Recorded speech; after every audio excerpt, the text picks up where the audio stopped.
as is tradition, as we wait for the first viewer submissions to come in today, we will look at a level from my personal queue. This is by Bone Dog, who is somebody we have featured on the stream previously, known for some spectacular Zelda dungeons. This is going to be something different. It will be a hammer mansion from 3D World, where Mario solves any problem with the swing of a hammer. No crates needed. So, about a 20% rate, we should be able to get through this without too much trouble. Alex, welcome. You are number 1 today. Defeat the difference. So yeah, I will see you first. Hopefully you managed to stay for that. I know that I've made you wait on some previous streams. But I will get to yours right after this.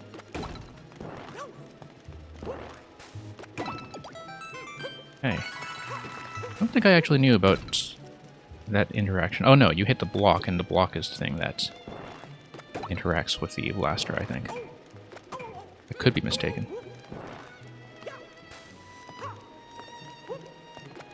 There we go. Yes, it is.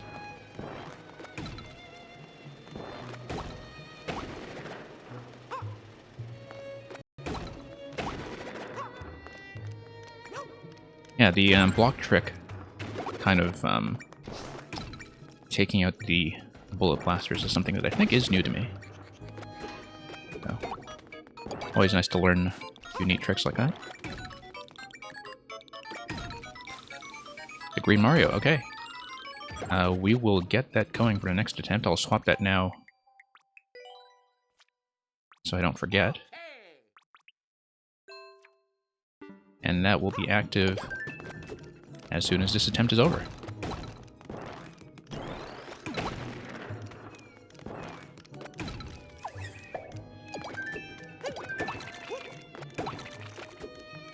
Glad you're getting some good use out of the emote as well. Good for all splooshes and kaboons. Let's drop that on his head. I don't like the way it cascades when you drop them like that. Sure, we'll earn that checkpoint properly. Like we have a few options here.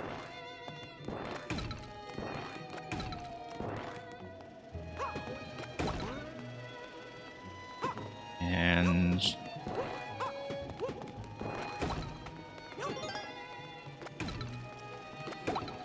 okay, so this is going to be a little point adventure as we figure out what we may or may not have missed. I don't like that interaction in the top corner just now. That was neat. Pop, pop. And down we go. And back up. Oh. Okay. You played this one, okay. Oh. Oh, that's a nice little sequence there.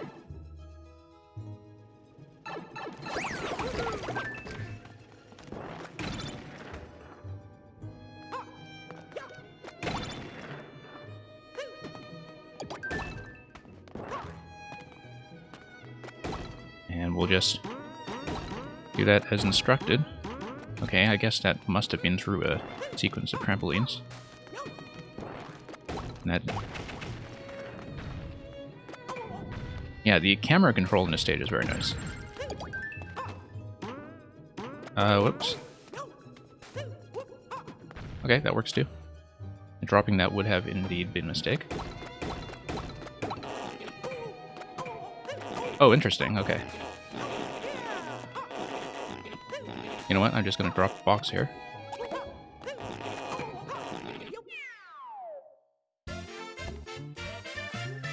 Okay, Alex, you are first. Let me just first of all mark your Green Mario reward as redeemed. That will be the costume for your level.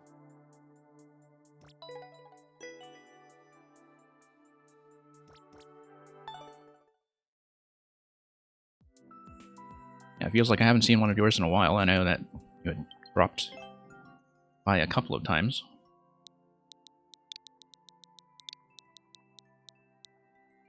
McBoy, thank you for the submission.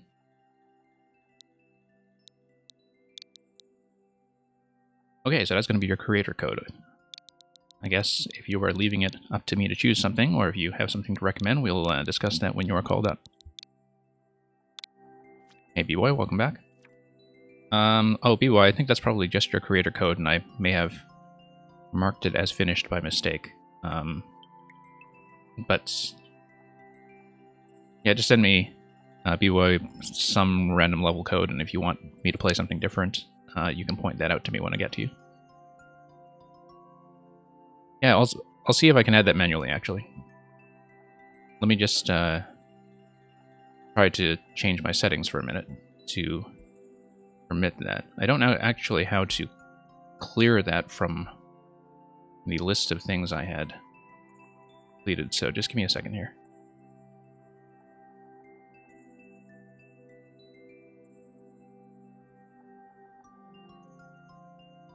Okay, B-Boy, do you want to put that code in again? Try it again.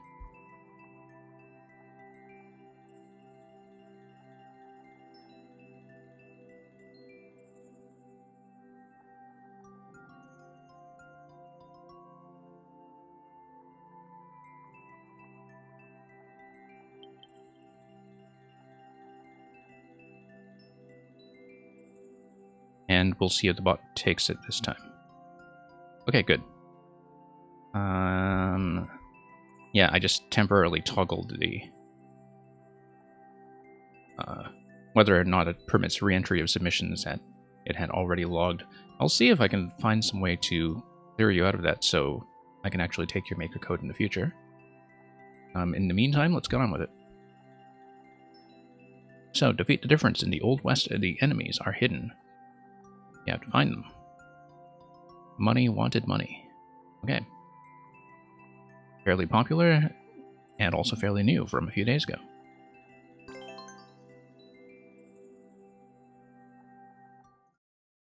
And McBoy, yeah, okay, so you want me to play your latest one when I get to you. Yep, we'll do that. Wahoza, welcome back. Okay, here's the big Old West wanted poster. But who's wanted? We'll see. There's going to be some kind of generous financial reward. And a pistol. Any secrets in a pistol? No, I guess not. But we'll just drop the hammer on that. Oh, hey, that's a nice little effect. So it will be kind of a spot-to-difference shooting gallery. I mean, we'll start off rather gentle with this guy. And we'll see how complicated it gets.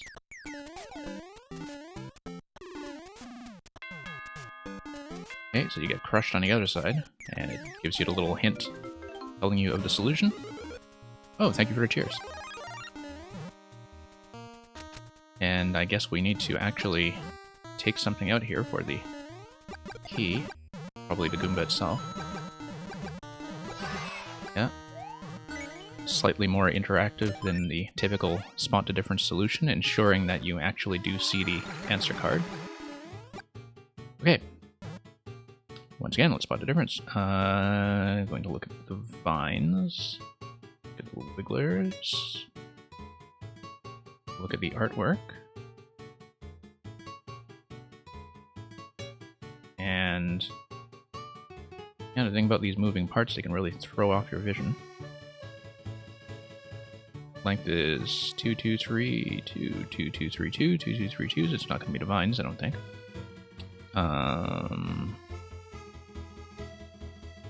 Might be some kind of finer detail. Oh, Wahoza, yeah, I've just been kind of busy lately. And also playing way too much Animal Crossing. We're going to pick this back up and try to get it a little more frequent again. Okay, what am I looking at here? Got the wigglers bouncing around. We've got the firebar. Oh, the firebar length, of course. That was obvious. And we'll wait for the donut block to respawn. We will get back up.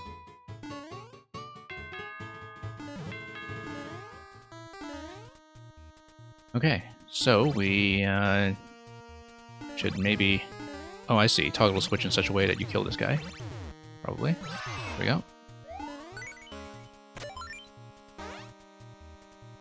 Knock him out and on we go.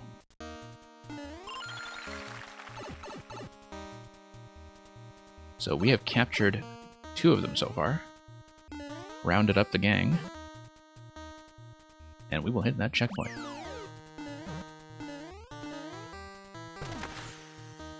Okay, time for the Super Ball. The Super Ball is when you know that things are getting serious.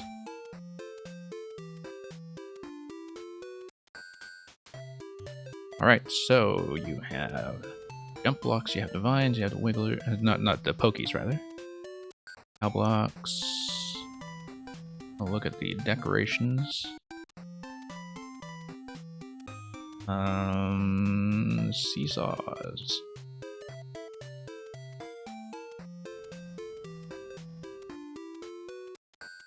I'm sure it'll be something obvious that jumps out at me, like the previous one. Blocks, jump blocks.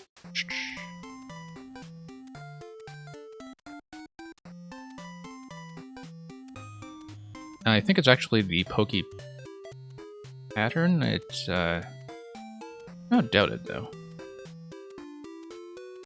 I don't know how much control you have over the spawning distance when you scroll in like that, but I guess it must be. They all seem to be kind of wiggling at different speeds, though. Is that... Seems like a very fine point.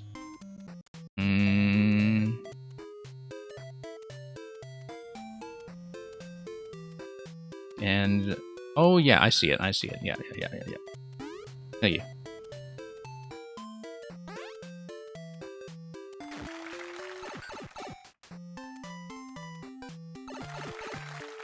And then... yeah, that kind of spells it out for you. There we go. Always a very lengthy cooldown time on the Super Ball. Okay. So, let's see here. It looks like it's going to be this. If you look at the background decoration, you have the extra doodad sticking out at the back.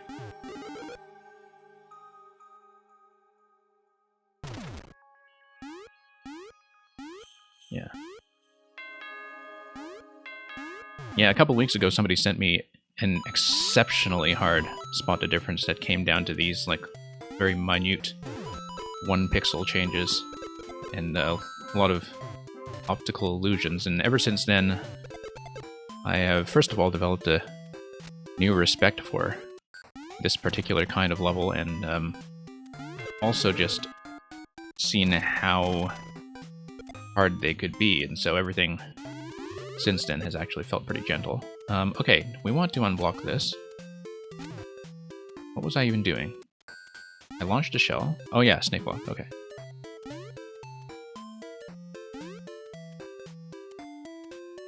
There we go. It's going to give that a bit of a squeeze. Here we are. And one-up pattern is the same. Ice blocks look about the same. Burner pattern is the same. And... oh. I mean, I guess we could do it that way, yeah. There we go.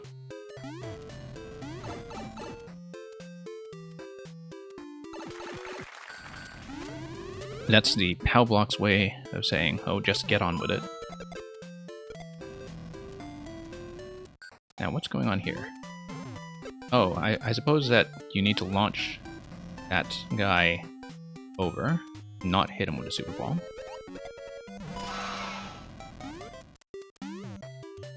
There you go, checkpoint 2, as we are running fairly low on time.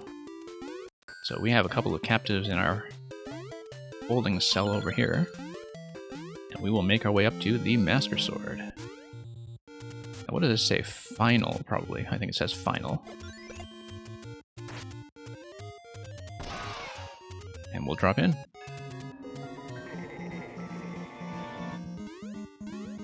Okay. So maybe there will be something interactive that goes on here. Maybe not. You have 3 boom booms. You have... let's see, background decorations look about the same. It looks like if you probably uncover one of them, that it will probably show off some difference in the background that they're covering. But first of all, I need to figure out how to pop them out. Curious. Well, I am running low on time. I may just have to kind of wing it.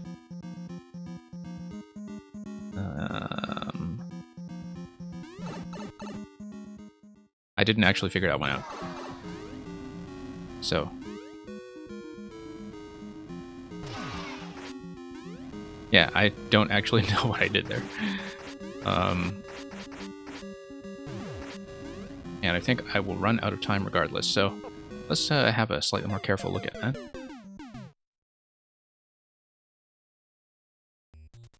Oh, good eye. I definitely did not catch on to that. But then I was kind of hurrying myself there, so... Oh, I do love this Master Sword decoration, by the way. Don't think I even noticed that properly the first time. Thank you for the follow.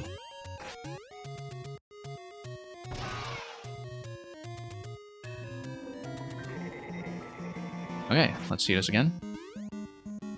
You said it was a donut block. Really? Oh, I see. Okay, on the right one here, I see. So the center pipe was not actually a solution. It's just a very long platforming segment that runs me out of time. Ah, here's a question mark. Let's pop that open. See what happens if I just invert the switch again. I suppose I should shoot in that. There we go. We have a little spot the difference fight with the ringleader of this game.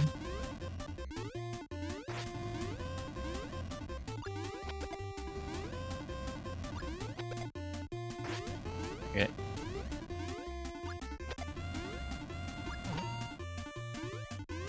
I don't actually know if I have... Oh, I don't have to keep the sword. The sword is attainable on the right side.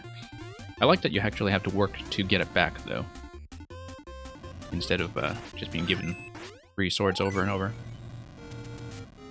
I think it's nice when you have a boss pattern that, you know, if you take a hit, you can recover a power-up, but you need to work for it in some way. Okay, so that's the key. We will make our way through. And we have captured him. Now, are we going to collect money as our reward? Yes, we are. Very good. I'm glad the town sheriff has held up his end of the bargain. And let's see the end flag animation. Oh, I see. So there's a bottom path that I assume is what happens if you take one of the wrong boom booms. You just get the lower path to the bottom half of the flag. So we have defeated the difference.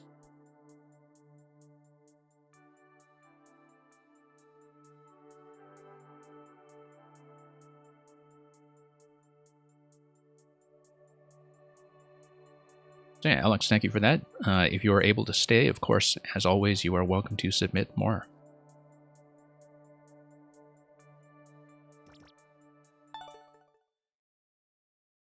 Now, so McBoy, you said that this was your maker code and I should play the most recent selection. Frostdale, welcome back.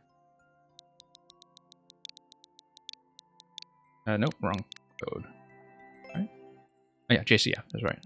JCF QY6.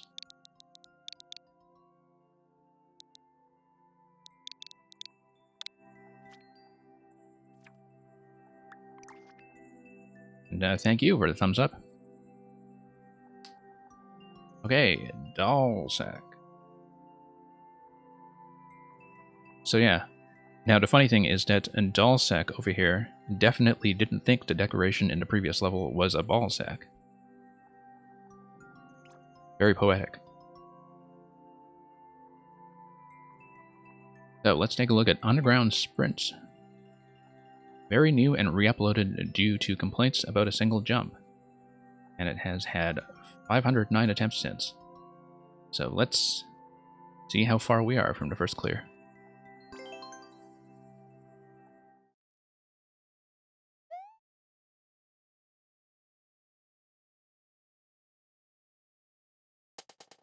Ah, 40 seconds, okay.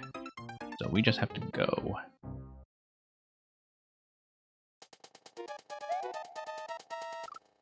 And we have to go probably a little more precisely than that.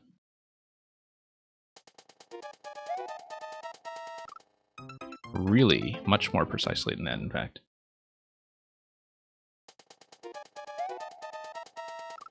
Yeah, my boy, that's a bit of an experimental reward. I'm still fairly new to actually having channel points here. And so we're still working out some interesting things that we can put there to make the experience of this viewer stream a little unique. Okay, now I actually did make this jump previously, and I just didn't pay attention after the on-off switch because I was too busy talking, so let's try to do this properly this time. I have to launch right from the edge.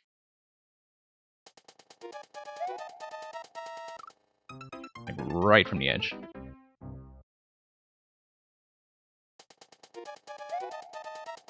Wow. It's doable. It's definitely as tight as it can be, though.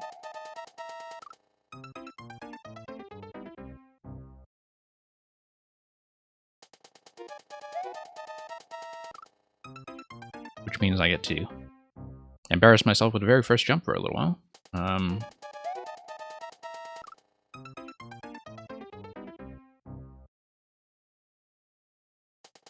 Well, Frostdale, whoops, I should actually pay attention since I got that jump. Frostdale, those sound like some very menacing roses. Whoops. Wow, I just straight up missed that.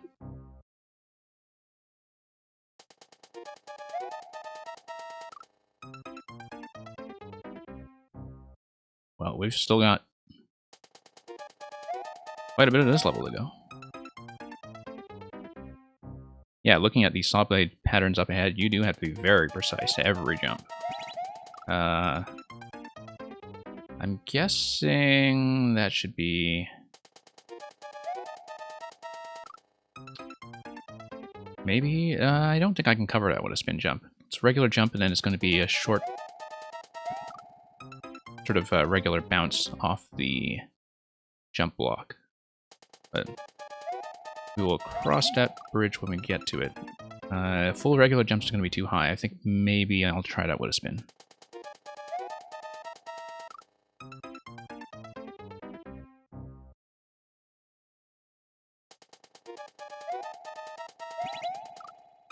Roses are red, silent as mouse, your door is unlocked, I'm inside your house. Well, this level is certainly inside our house. Yeah. We'll see what we can do with this. It's tight enough that, I mean, I feel like I'm very unlikely to actually nail it in this stream. So, like, I'm not going to wipe on the first jump for half an hour because there are people waiting, but I'll try to give it a fair attempt and see how I do and see if we can kind of improve segment by segment.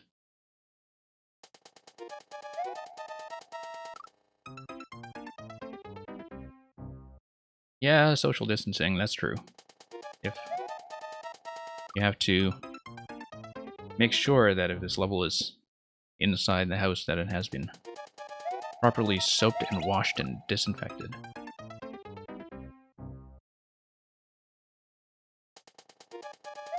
But there's quite a lot here that is precise down to a fraction of a tile, so... Yeah, you really have to come off those jumps right on the edge.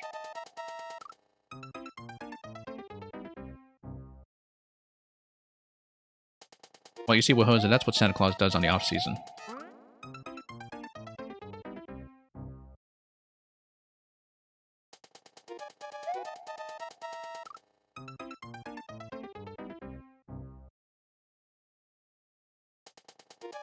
Well, Frostdale, this level from McBoy is full of sharp objects. I don't think they're exactly those kinds of sharp objects.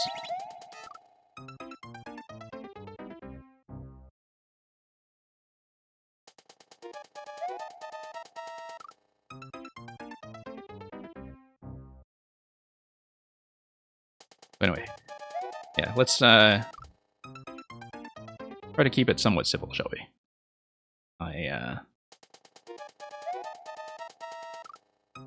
think this can get raunchy very quickly.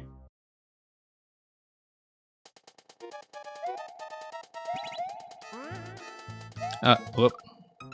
I was very surprised I actually managed to make that. Totally missed that indicator.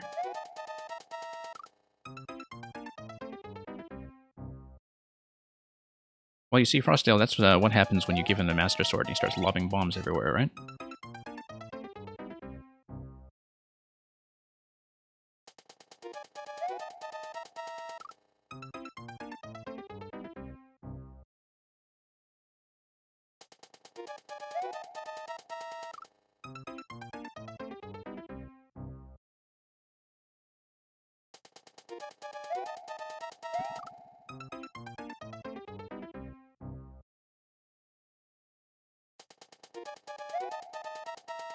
Yeah. Okay, we'll see if we can make it to that shell jump. Who is my least favorite character to play against in Smash? You know... Ooh, tricky question. It's been a while since I played Smash. And I never really did competitive 1v1 rather in it. So I don't really know who's very annoying in that context in terms of, I know that, for a 1v1 in the standard competitive modes that people have certain campy characters that they really don't like to play against because you just get picked off from a distance. I'm not advanced enough to really be picky about that. I lose equally to everybody.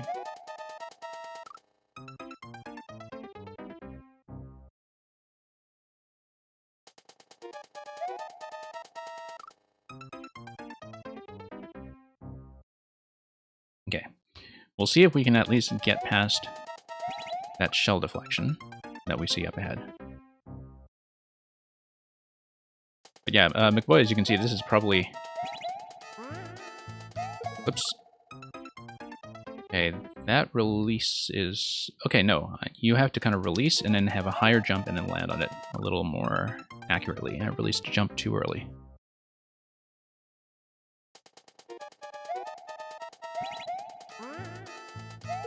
Nope. Have to just kind of release while holding jump, which is a technique I should be practicing more often, given that people do send me shell jump levels from time to time. Whoops. Just totally missed that jump that time. I can see what the arc on that is supposed to be, and we'll see if we can at least make it past that. McBoy, as you can see, though, this is probably on the difficult side for me. I don't really expect to finish. But I do think I can at least try to get past one or two more obstacles, and, we'll see how it goes. We'll see how consistently I can get this.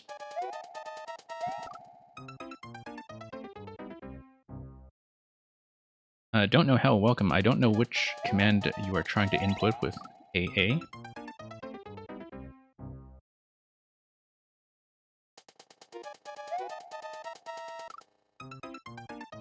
Well, McBoy, clearly you were able to pass the clear check on your own level, so... Whatever you put in here, you evidently had the patience to endure yourself. Okay, jump is still a little bit light. And I think I have to catch that pretty much right at the deflection in order to get enough distance. Because that's going to be quite a high bounce up to the next segment. Whoops.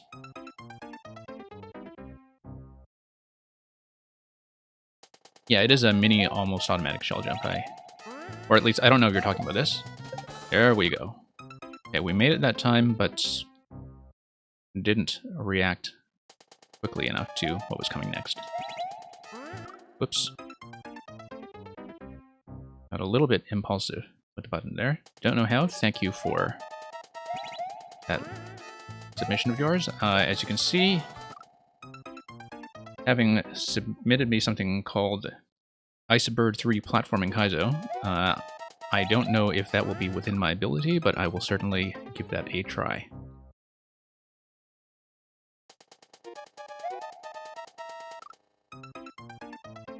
I am not really a Kaizo streamer by any means. I will accept Kaizo levels, of course, just to at least see a few segments, but I don't necessarily expect to beat them.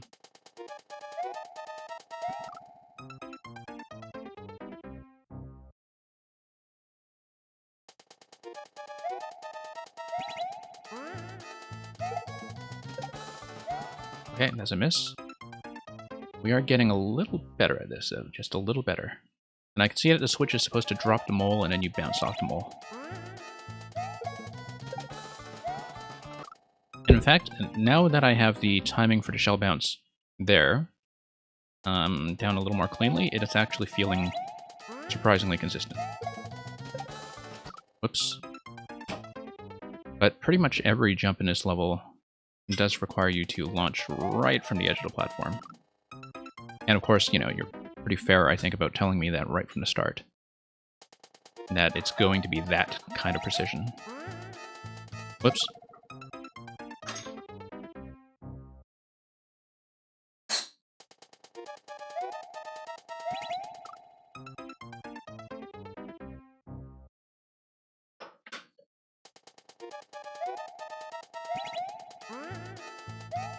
Oops.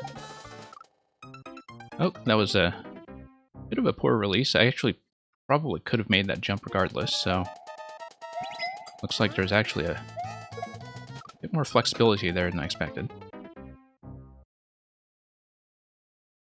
Don't know how more platforming than Kaizo? Okay, that's fine. I'm happy to take a look. So we will probably not wipe on this one for that much longer. I would like to at least get past the next segment with Scene. Okay, I'm beginning to lose my grip on this bit, even though I had it earlier. Yeah.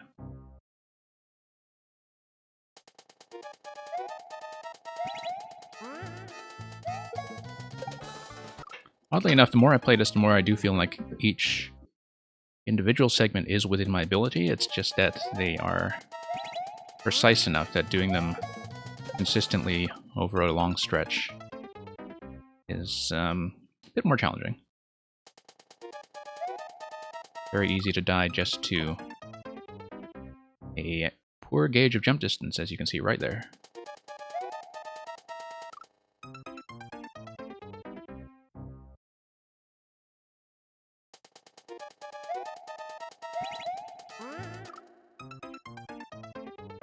Yeah, unfortunately, folks in chat, I think ASCII text-based schlongs don't really have that much variety to them in terms of shape. There is only so much you can do in terms of artistic design. Very difficult to surprise me with any of those that I have not seen before, which no doubt look hideously alien.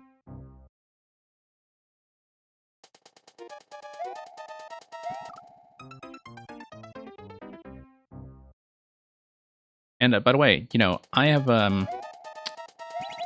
just to be serious for a second, I have a fairly permissive sense of humor when it comes to my chat, but if anybody is not okay with that, like if they are not comfortable with that, do speak up, and you know, we'll try to ask people to be considerate. I'm personally not bothered.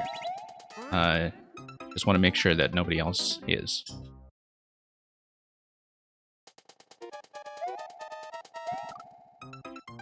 Because it is perhaps a little raunchier than usual today.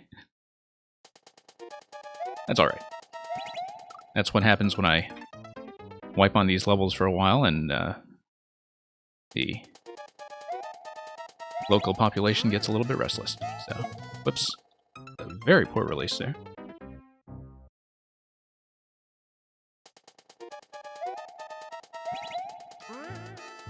McBoy, between you and me, I don't think I would recommend ramming it into the mirror like that.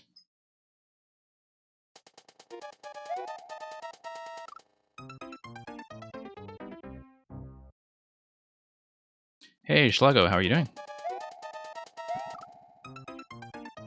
Oh, thank you for the submission of Mission Bonefish. I want to at least get past the mole in this level, but we will probably not take it too much further since we're only about a quarter of the way through, and I just am pretty unlikely to finish. Oh, look at that. I just needed a high bounce off of it. I was kind of surprised I managed that.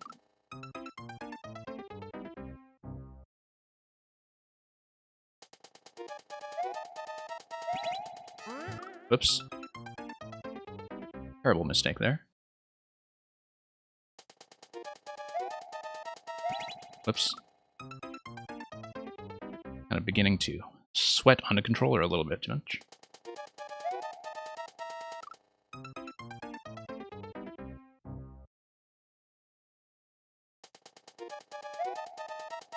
McBoy, I wouldn't necessarily say that's my preferred kind of seafood salad.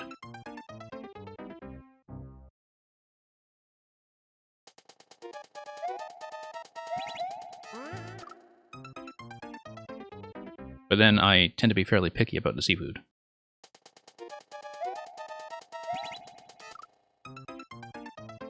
Okay, I should really clean this up a bit. This jumping segment. So we've gotten past a mole almost once. It had a very poor bounce off of it last time. Taking just way too many attempts to get back there, though. You do have to be pretty precise. And the thing is, I'm sure that, you know, when you actually look at this in action, it looks like it should be much easier than it is.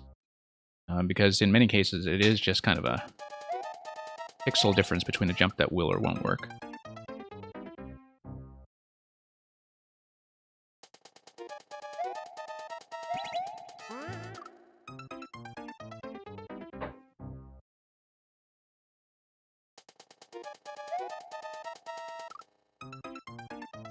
Okay, just a few more attempts, I think. I would like to get at least one more clean look at the mole, and then we will probably call it from there. But I want to give even levels that are a little bit outside my level a fair shot, so...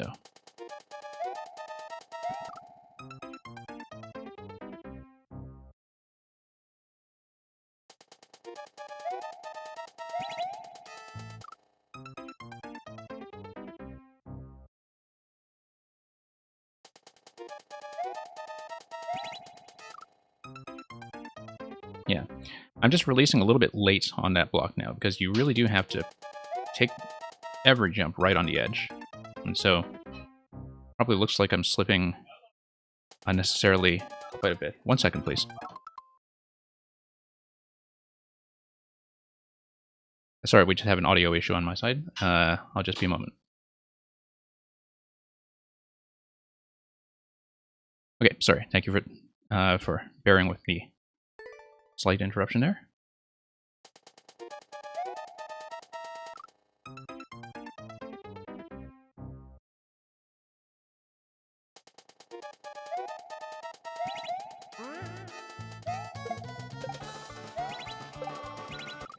Okay.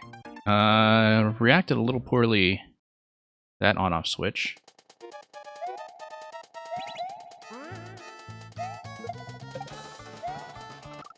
Yeah, a little bit early on that one.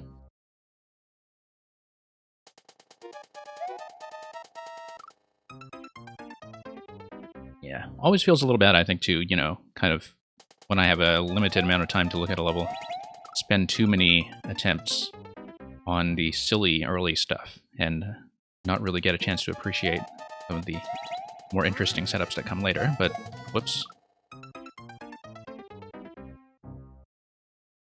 Okay, well, Hosa, that's fine. You come back, let me know if you do need to leave the queue.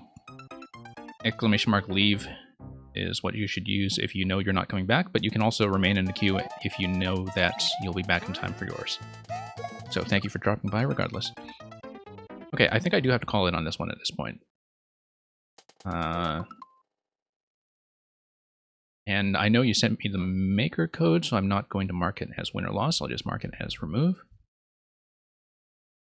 But yeah, as I said, maybe a little bit outside of my range. I think each of the individual setups is actually pretty fair if you are prepared for this level of precision. So I don't think it's any problem with the level at all. And I think that if I had more time to grind away at it, like, I probably could make a much better effort at this one. So yeah, no complaints about that one or anything. It's just slightly outside what I can handle in the context of a viewer stream. So thank you for that submission. Yeah, thank you again, Wahosa, for dropping by. Sorry we couldn't get to yours.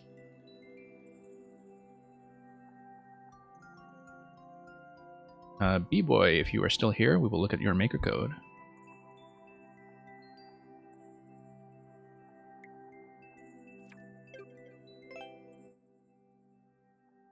Yeah, B-Boy, the Twitch chat indicator indicates you're here. Yeah, pixel top level, great. H X B J L U B C D G.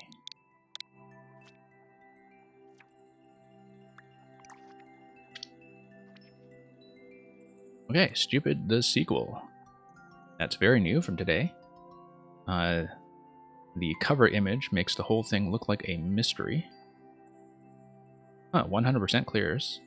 So we'll see what happens here. It looks like it might be something automatic, or at least very mysterious.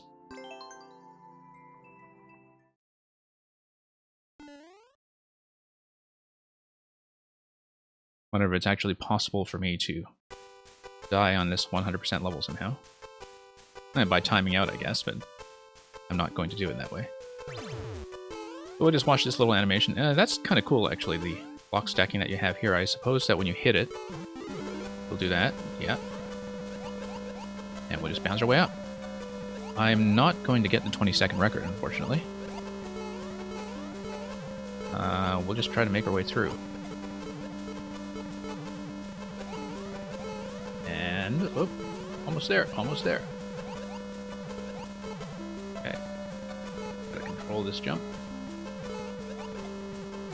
And make our way through, yeah. The issue there was that I just kind of got trapped in the corner. Really do have to be, I think, in a top left car that doesn't get bounced around too much. Oh, there we go, there we go. Just kind of let everything sink, and we are through.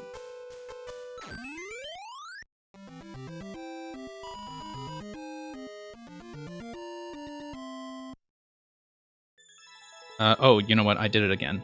I marked your maker code. That's okay. Your maker code was already marked, so it will actually be the same problem. B-Boy, if you are going to resubmit, let me know, and then I will clear your code so you can actually resubmit. That was actually pretty neat, and short enough that I'm going to see if I can approach that speed record. We won't be doing a serious speedrun attempt, I just want to try it.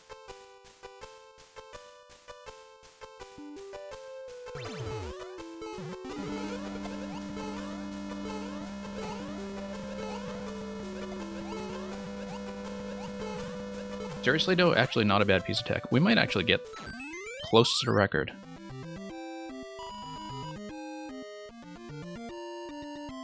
I feel like there are ways to optimize that. I'm not going to do it, but I feel like there are ways.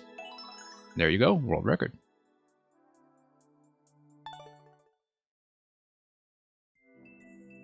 Okay, thank you for that.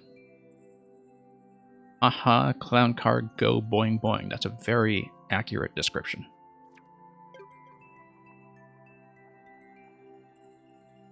Thank you for the GG.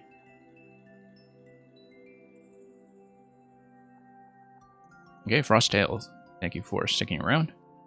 We will look at you next.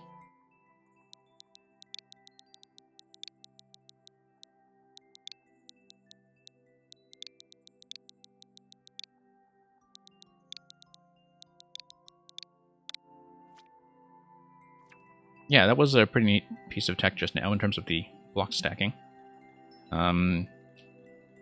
Just long enough to show off the concept without being tedious. It was just a very entertaining demonstration. Now, this level, I know something that you don't. Frost, I am sure you know plenty of things I don't. Smartness level over negative 9,000. Well, we should hope that we are slightly over negative 9,000. But we'll find out.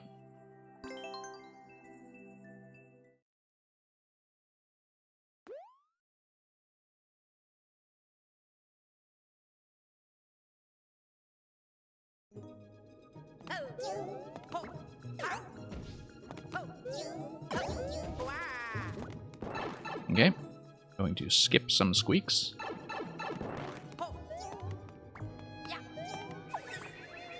Dodge that guy, dodge these guys. Oh, that's going to be threatening. Do we need them to pop this for us? I think we do. That might be easier said than done. Gotta position them in such a way that... Oh yeah, okay, there we go.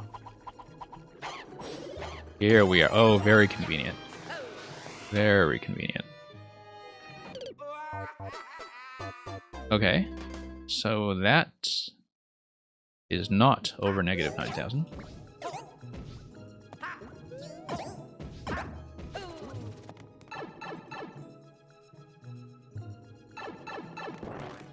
Yep, past assault. Hey, let's see what's up here.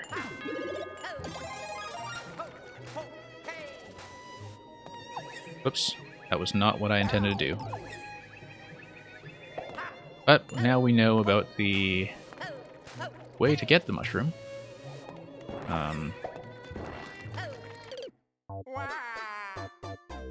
We will have to look for some other way to go, though. That is not through that door. I'm sure we will find that out soon enough.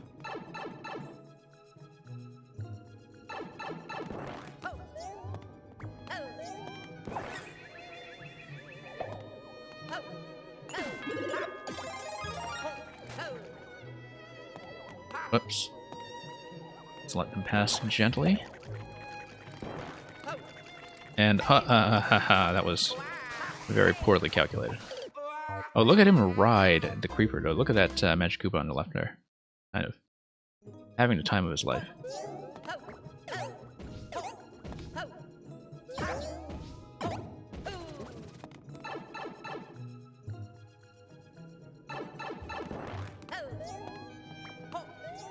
Oops. Now, the thing is, the early part of this level is deceptively normal. Up until you get to that door. I mean, not quite normal, because it does kind of give you a certain dependency on the invisible block there, but we'll just try to wall jump our way up and... Oh, yeah, there we go. Of course. Of course. That looks like it was probably a bad idea. Okay. We have seen 2 exit doors on the other side, though, so let's... Okay. Oh, look at that. There's another door down here. Presumably, I was supposed to ground pound my way through. And now I need a flower. Okay.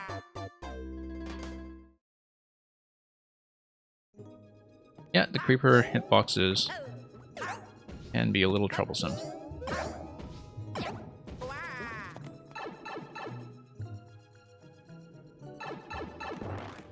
Yeah, it's sort of interesting that the actual interactions in this level feel like pretty normal platforming, but the structure is obviously meant to be a little bit trollish. But, you know, you sometimes just have to recognize that style of level and play around it. Okay, there's something. But yeah, I mean, it depends on the invisible blocks quite a bit. But we know where that is now, so we'll just deal with it and try to survive with the Fire Flower all the way to the Piranha segment up ahead.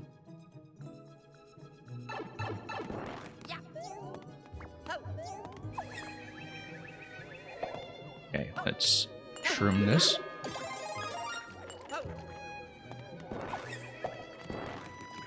Yeah, because the flow of the level... Oh, look at that. It does kind of ask you to...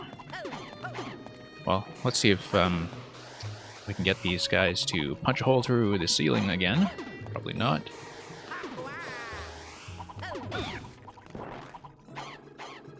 Yeah, I mean, you know, the structure of the level does ask you to discover the locations of the invisible blocks the hard way. And it's probably faster if I just redo the level with the mushroom here, but I don't actually know if the flower up ahead is progressive or not. I'm almost tempted to find out. Almost. Almost looks like the other one despawned. There was one other one left. Okay, you know what? We'll just restart this one.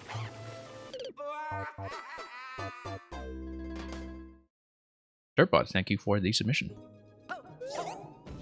We will hopefully get to you soon and see desert exploration.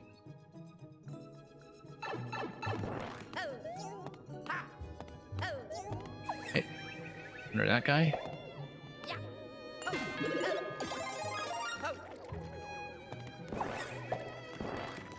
Okay. So let's get past these fellows here. Grab the flower. Oh, and lose the flower. Okay. Well, I mean, we can see if we can cheese the next segment somehow, and now that we've lost every power-up, no, we can't. No, we can't. So. Unless... Oh, no, they're not going to give me anything. So this will be the end of it. We know that there's an invisible block above the red spike. Okay. Let's try to figure this one out. Oop.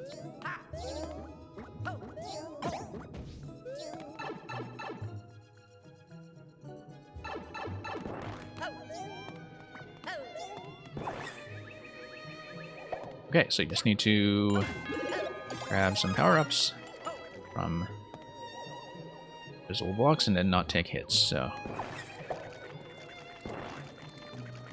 Not really a structure you can do blind, but as I said before, it looks like it is kind of intentionally trolly in some ways, so... Just have to play around with it.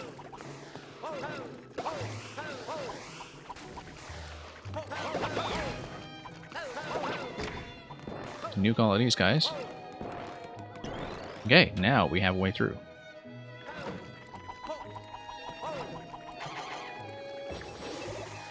As assuming, of course, that the passage to right is not correct.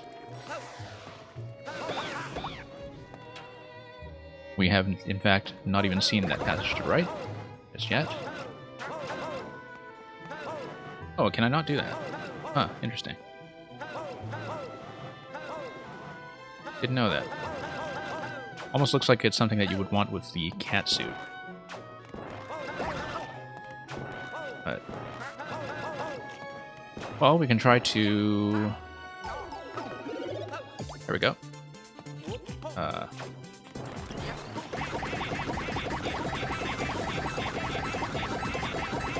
Will we beat the clock? Yes, we will. Just slightly. Dirtbot, we have a redemption reward if you want me to use a different character that was, in fact, cashed in by somebody earlier. If you have 500 channel points, you can switch my character for at least the next level. And, yeah, just a moment here.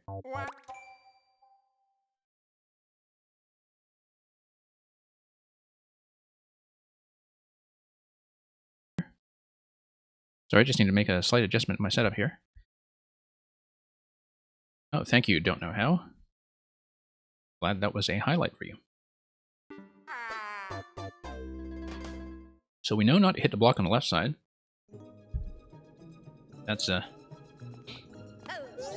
very familiar troll standby of dropping the Cheep Cheep on your head.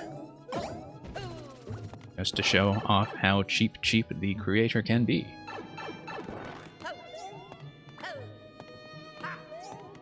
And we will do this part again. Thank you for the follow.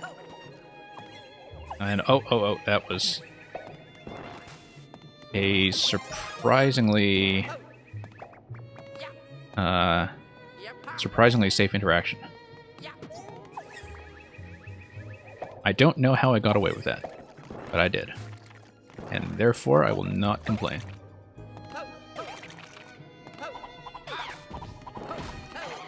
Hey. Oh, no, I missed a flower. Okay. Let's see if I can get back upstairs. Probably not. Don't think I'm actually able to. Okay. I mean, I could, but it's not something I would be able to do on that attempt.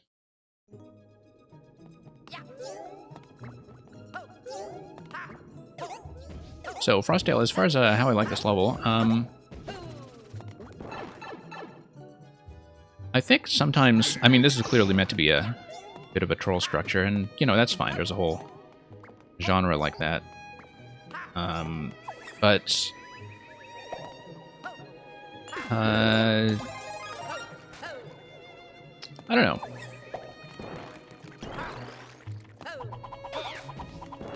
Like, there are a lot of things that you kind of have to do by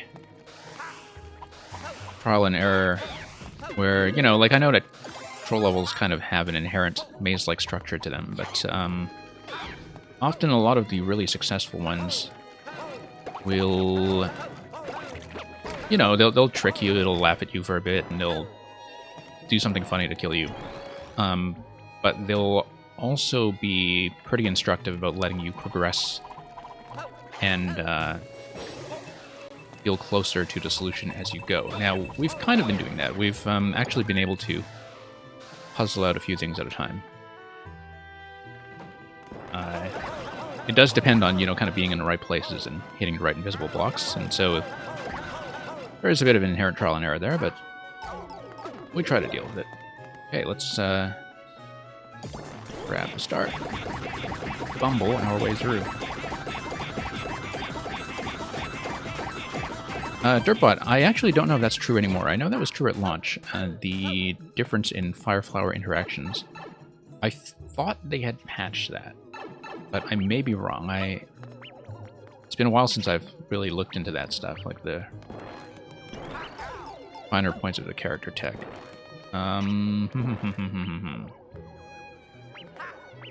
Again, it looks like this may be a bit sort of invisible block dependent, where you pop something and then... I think the idea is that I have to pop a sequence of invisible blocks and then use that to get up top, but...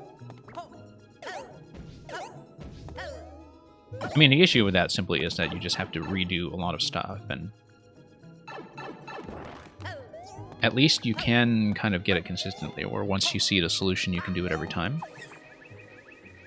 But actually finding the solutions in the first place...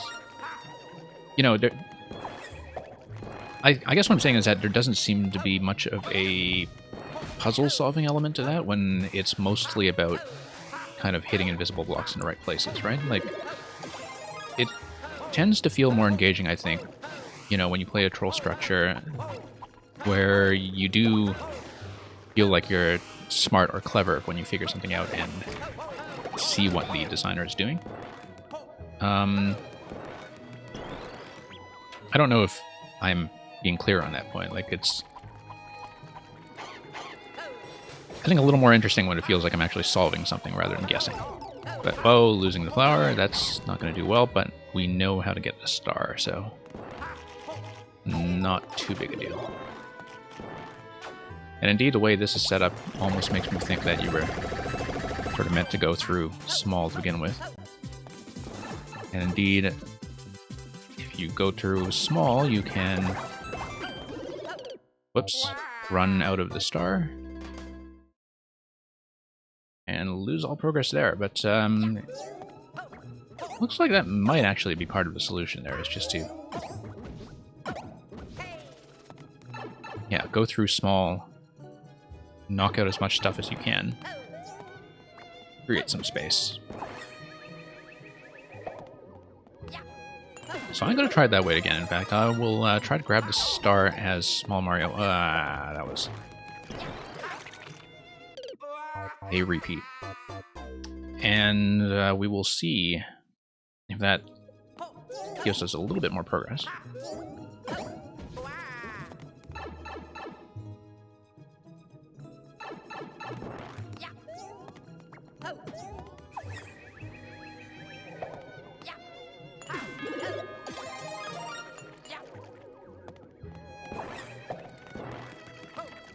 Oops.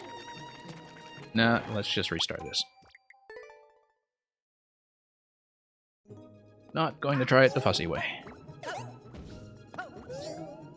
Oops. Okay, kind of busted that completely. No, we can make it over.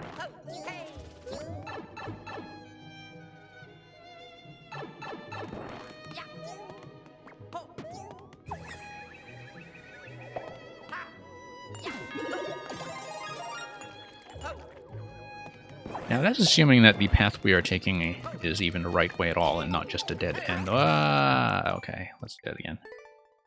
Because, as I said before, we had not tried the right side of the duplicated room when you come out the door. But I think that was kind of meant to be a trick to begin with, right? So I feel like I am on the right path. But a little hard to tell with these. Because, as I said before, it is sometimes just a lot of guesswork. Because we don't know yet if the Boo room that we've been dying to is actually something I can pass. Let's grab the flower.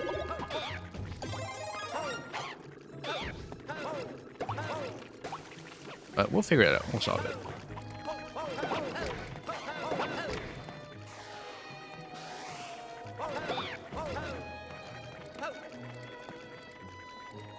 And we'll do this relatively carefully, although, as I think we saw, because of the star placement, we don't actually want the fire flower.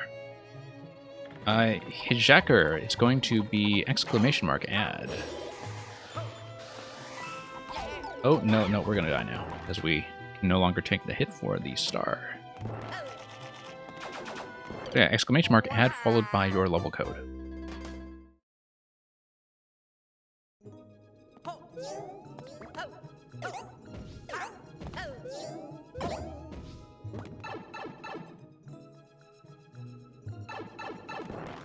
And that should work. And welcome to the stream, by the way, and thank you for the submission of had to put the laurel in the box.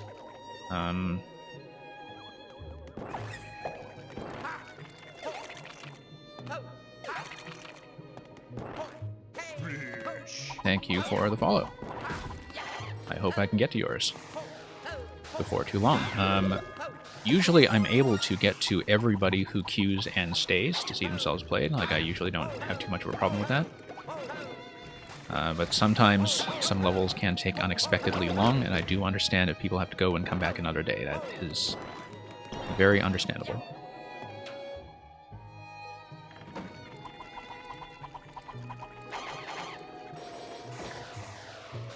Oh. Didn't expect the ant to come out of there. Okay, so we actually want to be small for this once we get the star, so.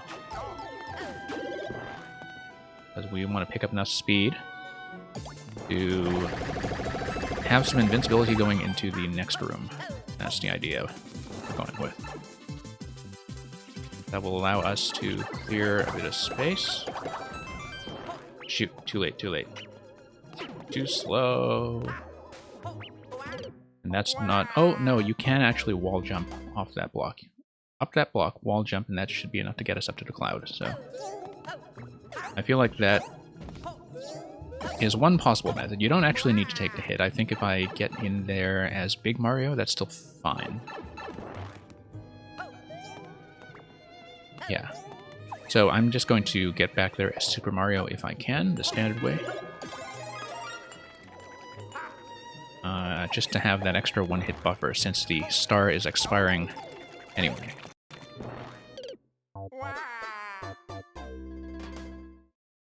Yeah, hey Jacker, I look forward to it. We do play troll levels here from time to time, and we've seen some that have taught me some new mechanics about the game as we go, and so it's always nice to see one that is inventively designed.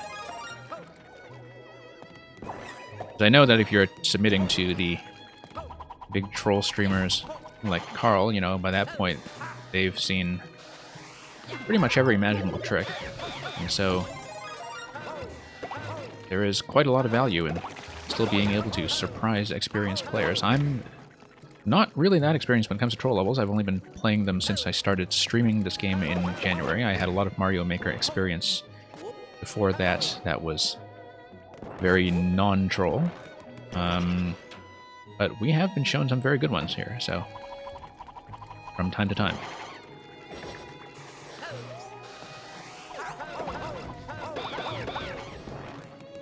Hey Ralphus, welcome. Okay, so let's do the crouch method and get into the next room big.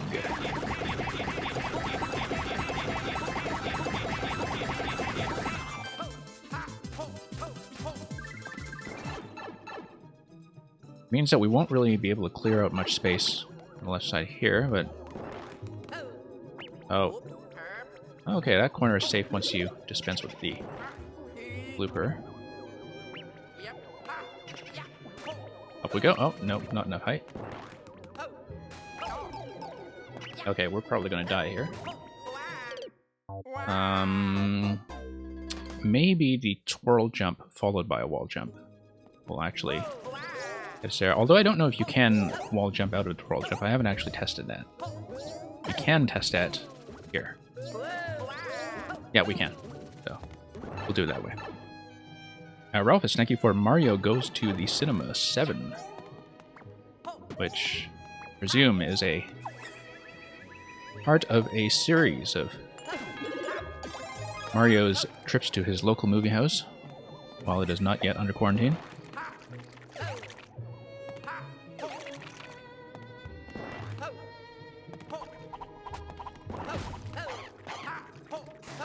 Hey, let's grab the fire. Bust our way through.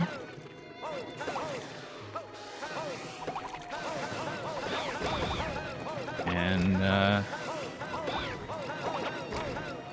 get our way through this.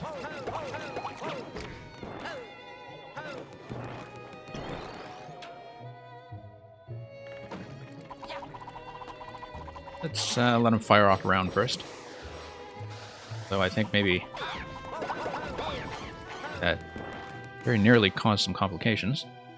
Oh, Flano, thank you for the submission.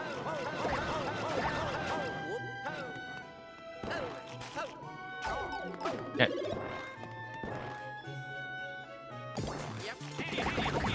Here we go again. Now we know about the safe zone on the bottom left in the next segment. So we are going to, first of all, watch the Big Boo this time when we actually decide which direction to face. We're just going to show us a little space to release this guy.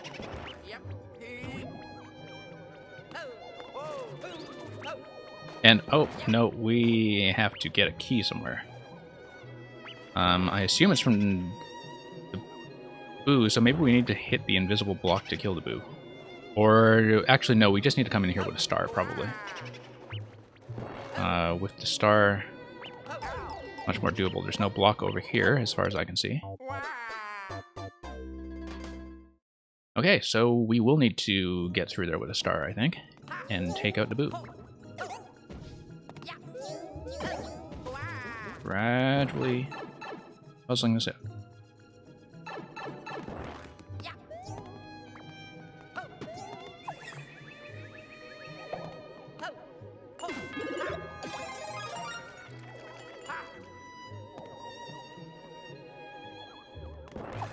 Dirtbot, unfortunately, we don't have exclamation mark skip assigned to anything, but if you are letting me know what you're trying to do, that would hopefully be something we can accommodate. We're not going to stay on this one too much longer, by the way, for those of you wondering. I do not have a hard time limit. It usually just depends on the flow of the level, but I try to keep it to about 20-30 minutes, depending on how we are progressing and, you know, the general feel of the level and how close we feel to the end. I feel like we are still kind of in a progression phase when it comes to this one, so...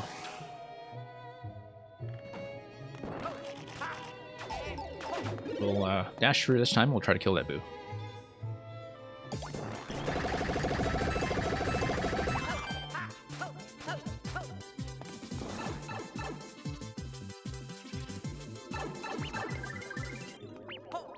Here we go. Okay, now we know how to do this.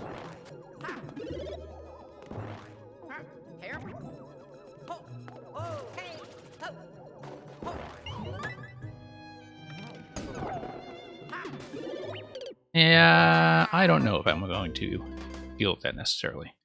Oh, you gotta go. Okay, well, thank you for dropping me to follow anyway, and hopefully you can catch me at another point, as I'd love to see yours. So, thank you for dropping by, and thank you for leaving gracefully.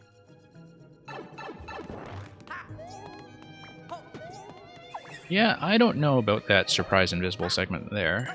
It kind of feels like it adds some time to the level, but it doesn't actually add much interest. Like, I think when it comes to sort of surprise troll deaths, you just kind of have to keep that in mind, right? Like, you know, obviously every death or every trick is going to add a certain amount of time to the clear and to the experience of watching it for those of you viewing. But you have to think about whether it also adds a proportionate amount of interest, and so I'm not really sure the sort of extra invisible cheap there does that. Yeah, so we'll try to see that room once more since we know what we're doing up to that point, but if we don't figure out the second key quickly, I will probably drop this one.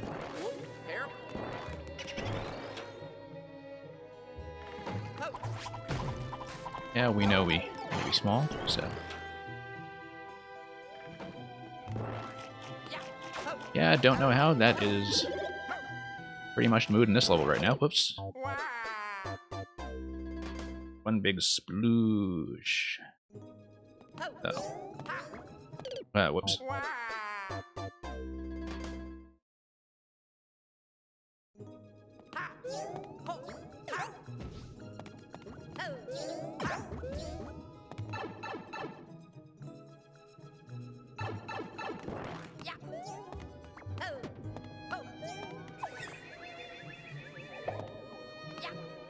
Okay, now the last attempt was very much just my own mistake. So we'll just try to give one clean, fair look at that spot with the second key. I totally missed a flower. Okay, that was again my mistake. We'll try to take a good, clean second look at that key, and then we'll see.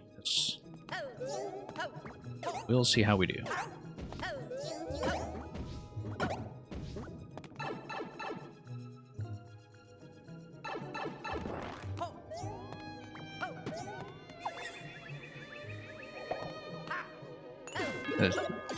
I mean, it is a lot of pick a path in this level, in some ways. But, you know, we are kind of mumbling through it. We didn't get the flower, but that's okay. We know we don't actually need the flower.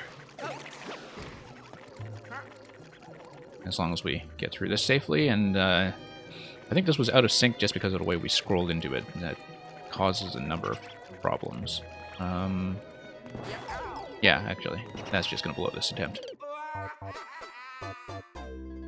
That's what happens when you have objects spawn in like that, when you are not in control of the scrolling as the developer. If you need something to move in sync, sometimes it won't if the player turns back at just the right spot. So that is always something to watch for in the bug fixing process. You want something that comes out a little more polished.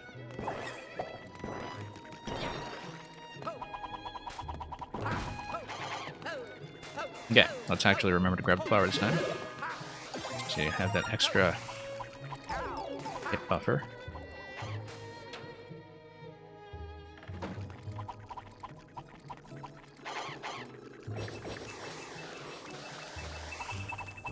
Let's let the bomb take everything out there. Ah. That's slightly annoying.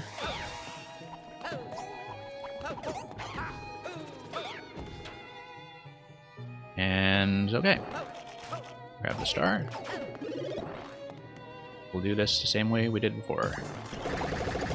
Ooh, make our way up. The timing is actually a little bit tight on that, but roll jump actually does the trick. Okay.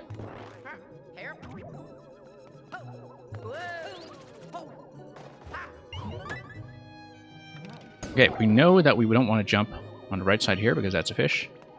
Is this more fish? More fish. And we know this is also fish. Let's just wall jump up and see if we find anything interesting. Nope.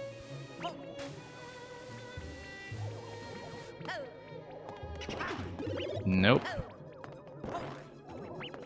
Yeah, I don't think we're going to muddle around with this, unfortunately. That is just a little too dependent on guesswork, so we will call it at this point. But thank you for the submission. I think we gave that a pretty fair look in general, so we will mark that one as a loss. Abandon it in disgrace and move on to the next submission. Okay, don't know how. Thank you for sticking around.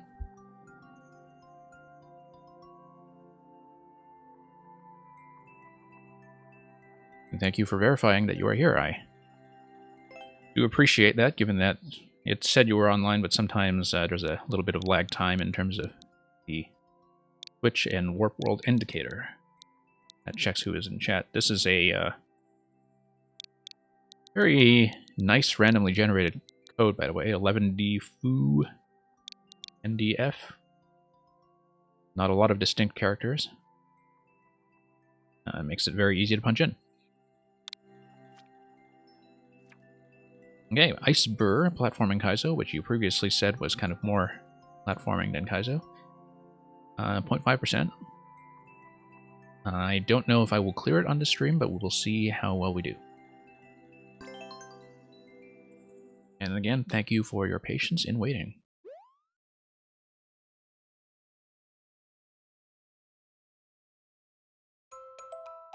Okay. I see, so you need to just kind of float down. Wall jump off the left.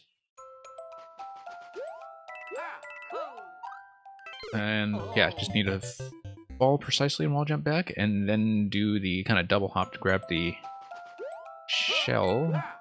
That's assuming I need the pink coins. I assume I do need them, given the placement. I mean, I can always see if I can do it without, just to see what the mechanics are, but I assume I actually do need it. Okay, so that's going to be a release and fall. That's once I actually do the coin path. Ground pound counts. Yeah. That's absolutely the right call.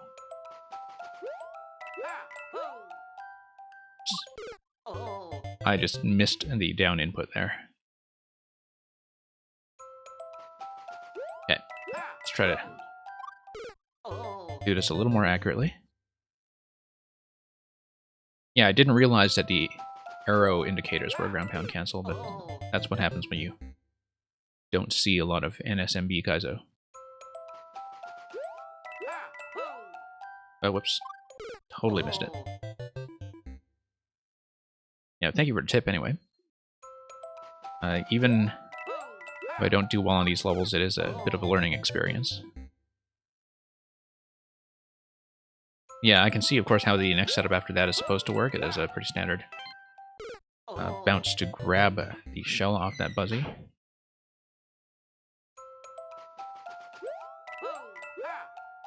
Whoa. I feel like I'm not getting enough height prior to the ground pound cancel, at least. Because I'm coming in a bit low, get out of that into the next wall jump, by the looks of it. I may be wrong. Whoops. In fact, I may be just going a bit low in general to compensate a bit much for the spike block placement. And that time I was going a bit too high. So, we'll see, we'll see.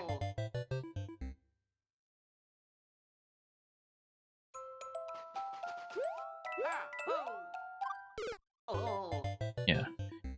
This one looks like it may be a little outside my reach, but we'll see if we can at least learn the first few obstacles. Oh, whoops. Failed to cancel.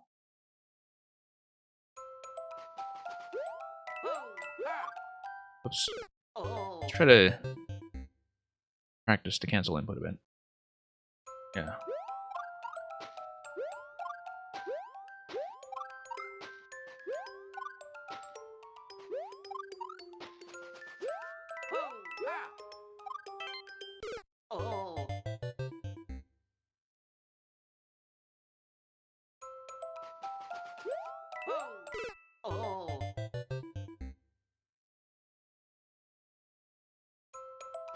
Yeah.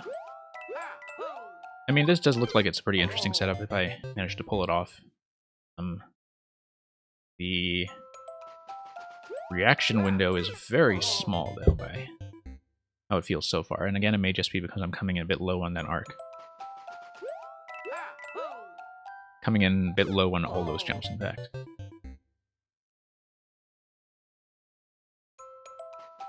The controller D-pad may be the end of me here.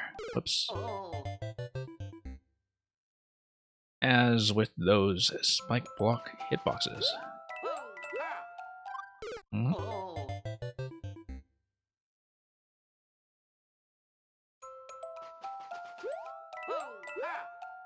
Whoa.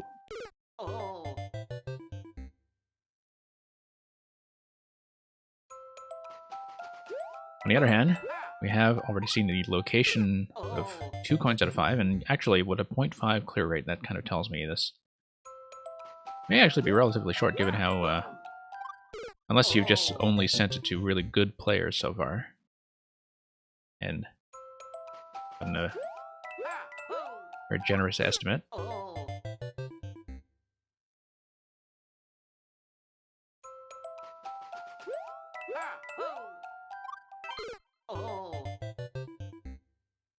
Okay.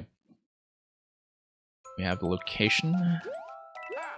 Do not have precision.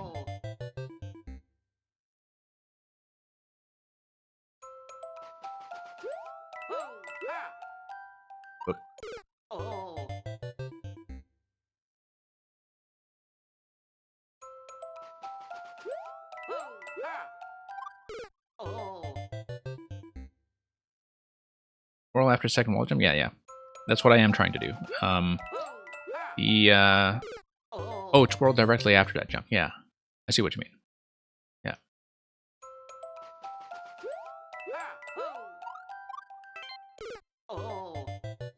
Yeah, because I do need that additional lift. So thank you for that clue.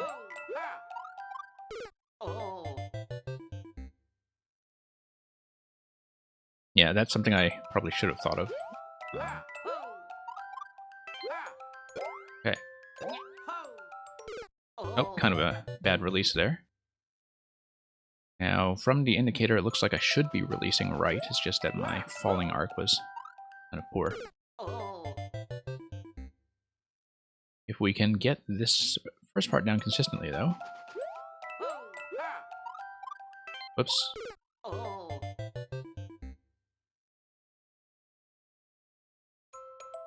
Yeah, I mean, I do see the curve track indicators are supposed to give me the falling pattern there.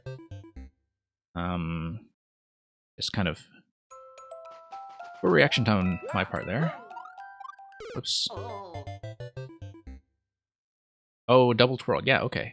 Okay. I see it. I mean, I hadn't seen that enough to work out the timing on the shell deflection yet, so... But knowing how to read that definitely helps.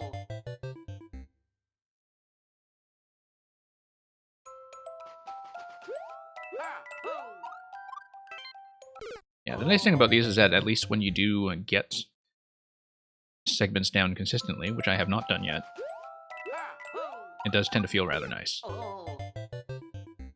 You know, once you kind of get a sense of the tightness of the intended setup and nail that consistently. And, you know, that is the thing that separates experienced Kaizo players from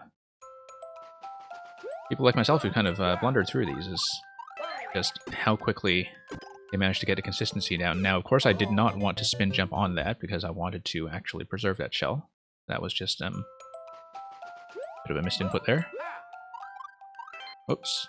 Okay, timing was right on that, I just missed a jump.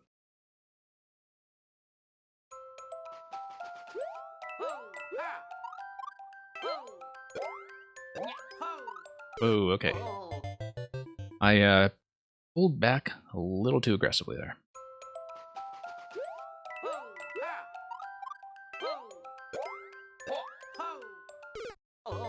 Yeah, just a bad release. Should really hold the jump. Release, and then tap, tap.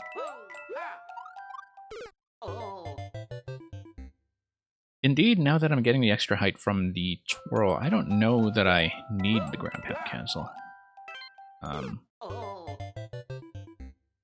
Maybe it is easier that way, but we'll see. We'll try a few things to try to just get this down as consistently as I can. Yeah.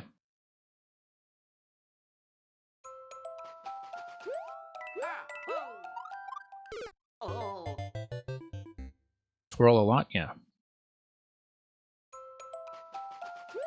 I definitely see that the obstacle here is just to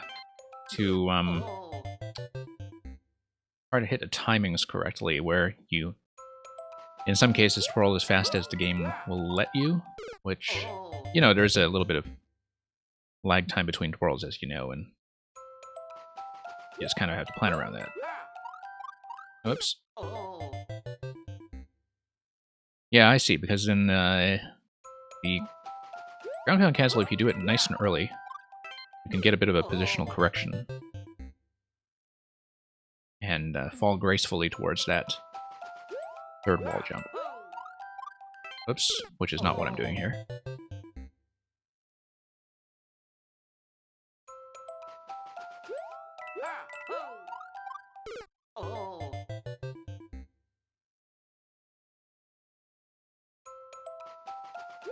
Okay. There we go. Whoa. Now, I actually did manage that with one twirl, which was very surprising to me. But obviously, the control over my falling arc there did not seem to be something that I could get down very consistently, so I don't actually feel like I've learned that properly yet, but we'll get to it as much as we can and give that a fair shot.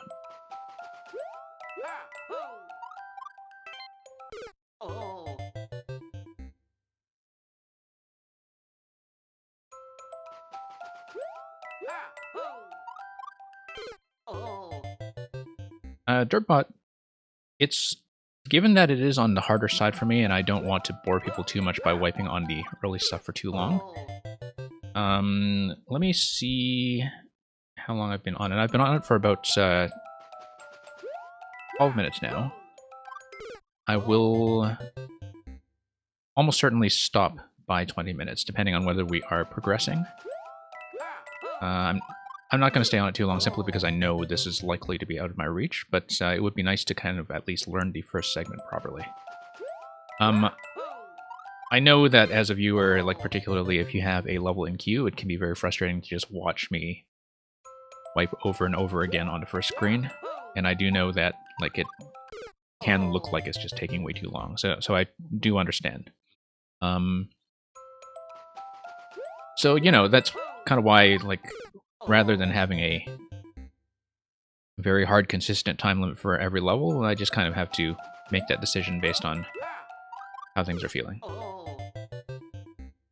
So I'm not going to be on this one for too long.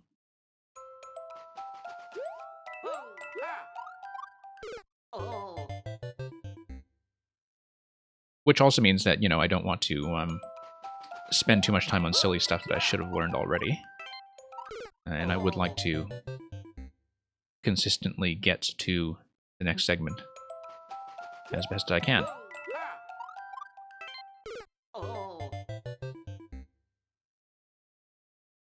Yeah, and don't know how. I mean, I kind of assume by the pacing of the pink coin so far that this is actually not that long. And also from the clear rate that, you know, for obstacles that are this tricky, 0.5 clear rate tells me that the level's not actually that punishing, and that it's not something that will be about super long-term consistency. I didn't see the record time on this, or your upload time. But yeah, if as the developer, and as somebody who's kind of familiar with this tech already, it took you about 10 minutes to upload, I mean, it is going to be much harder for me, but it's useful to have that benchmark from you. Ooh, oh, that was just a flubbed D-pad. We know we can get there. Let's just see if we can learn that properly. If I can get past that segment at least, I think I'll feel pretty satisfied with my progression.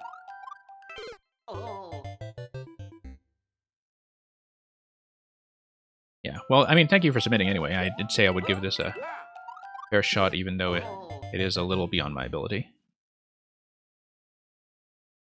And so,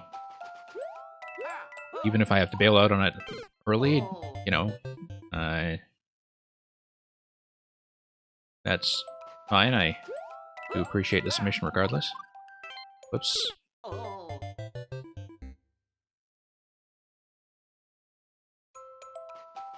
Okay. Oh, that was just a slip. Finger starting to give way a little bit. But...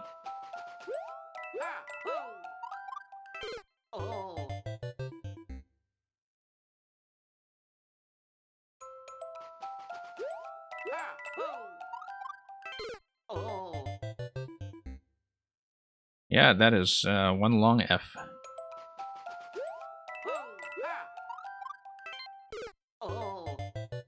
Could be an F to pay respects, but could also be an F grading a player's performance.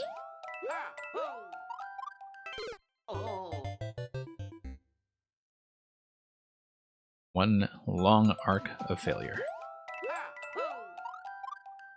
Okay, past that. Oh, missed. And it looks like we need to aim for that pink coin and kind of hit dead center anyway. Oops. Yeah, double twirl looks like the way to do it, in fact. Double twirl there.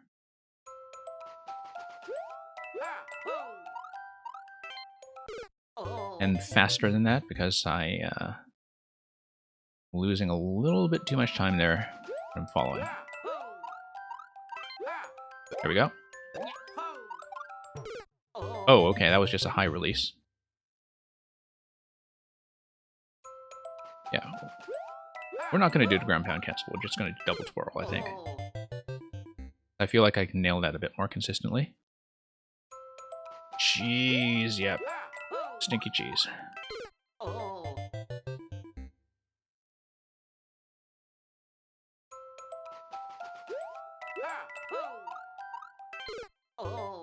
Although, as you can see, double twirl actually takes me in a little bit low. So... that's... okay.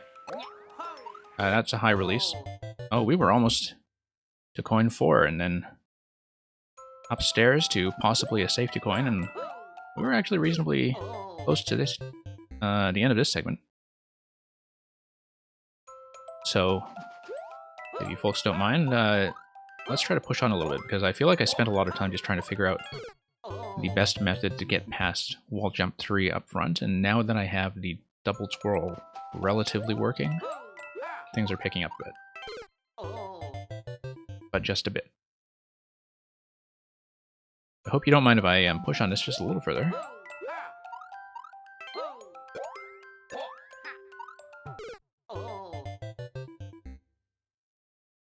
Then there is a CP? Okay. I'm unlikely to continue past CP1 even if I do hit it. I would like to hit it, but as you can see, I probably won't be able to get clear on this. At least not in the context of a viewer level stream where, you know, I do want to get to some of the people who are waiting. If I had a little bit longer grind than this, oh, that's just a high release, then maybe I would make a bit more of a dedicated effort, because I do think the setups are nice. Like, they are not unreasonable.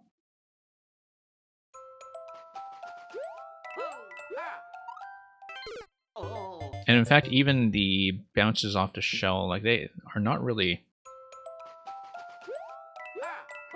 you know, Kaizo level stuff, as you were saying. That's... The release is a bit high over there for me. The setup is fine, I'm just not playing it well.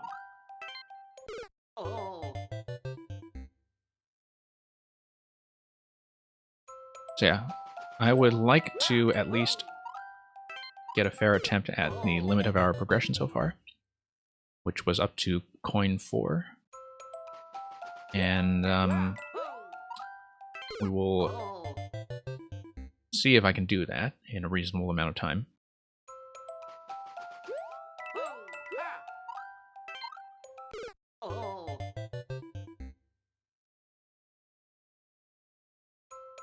Yeah, have not actually really distinguished myself in the set of levels I've been given so far. But you know, sometimes you have days like that where you remember that the bad days are just days that are bad. Whoops. Yeah, Dirtbot, we don't have uptime set up on this bot, but I can tell you that if you're looking for the uptime on this level, I can just tell you verbally. We have been on for about 20 minutes. So, probably going to call it pretty soon. But, as I said, you know, since we had kind of seen coin 4 and the big twister segment at the end there, I would like to at least take one more crack at it. And I know that, like, I'm probably blowing way too much time just doing this early part here.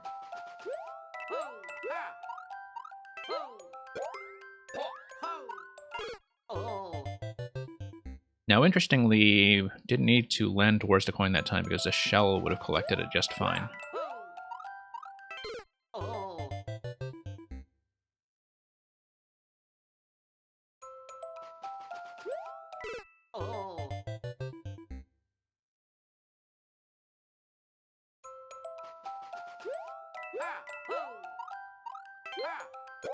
Okay.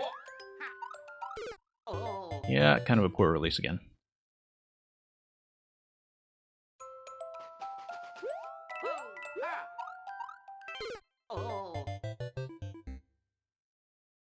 Yeah, Ralphus, it is kind of tough. I mean, feels like everything here can be learned to a decent level of consistency. I'm just not necessarily very good at it. I actually do feel like, you know, if I spent, say, double the amount of time, if I spent an hour or something, I could really nail this. But of course, you know, as you have seen so far, like, we have spent a lot of time just kind of figuring out a good method to do certain things that come very early. But yeah, I think I will call it at this point. That's okay with you. Don't know how? Didn't really get far enough to, give you a fair assessment of the level, unfortunately. But from what I saw so far, the setups were pretty decent. So, thank you for sending that anyway. I do have to mark that as a loss. I hope you got something out of watching me struggle away at this. I feel like I did at least review some things about NSMB that I starting to lose track of. I don't know if Schlago stuck around. I do see Schlago listed as being in the chat, but if you would like to confirm your presence, that would be appreciated.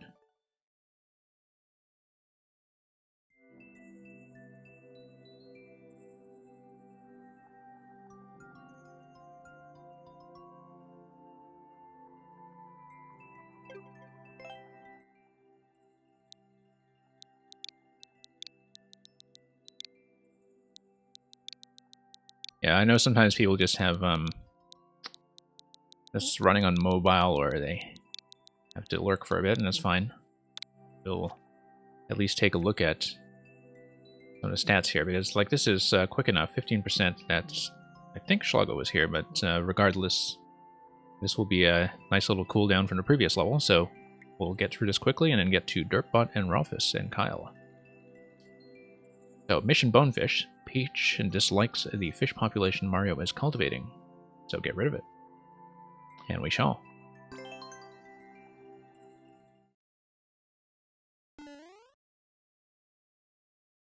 Okay, so we will need to knock out 5 fish bones.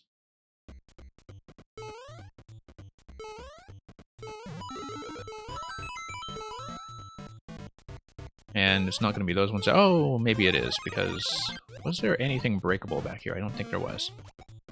No, that's just decoration. And...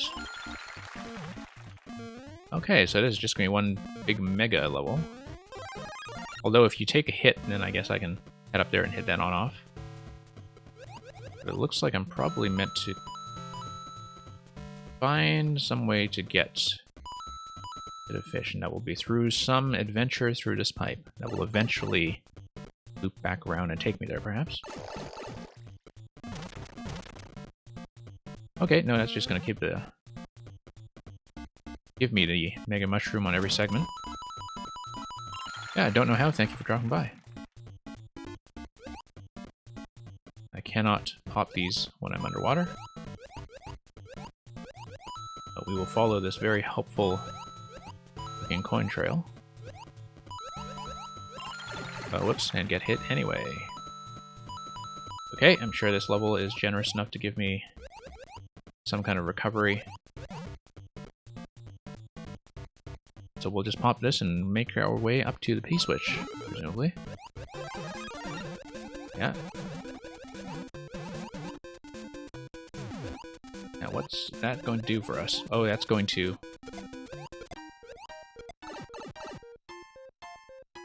give us passage through here. It is, unfortunately, since we don't have the big mushroom, we can't hit that, but yeah, we'll just recover that and we'll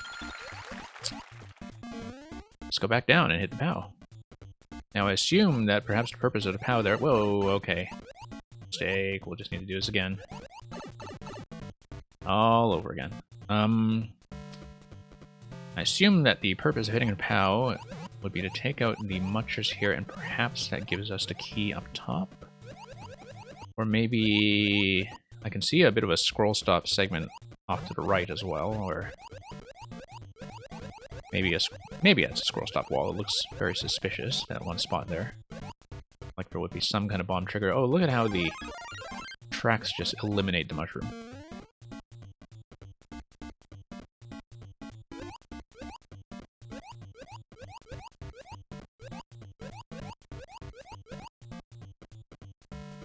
Okay. A little bit more precision that time. Drop in. We'll hit that POW and we'll see what that triggers. Yeah, you see us. Oh, really? Okay. You gotta be kidding. Okay. I don't know. That seems like a possible oversight. Although we can always just exit this segment and come back in, actually. Yeah, because I thought the idea would be that, you know, if you had actually collected all of those from hitting the P-switch, then you, well, let's just do it. Just open up a passage that allows you to drop in Big Mushroom, and now we can do that, but you can see you only get 2 chances to do that, or you run out of P-switches, at least, without popping through the pipe and back in. Without reloading the room, that is. So. Kind of a neat idea, though. I've seen very little of the Big Mushroom and its interactions underwater. And, oh, come on. Let's try that again.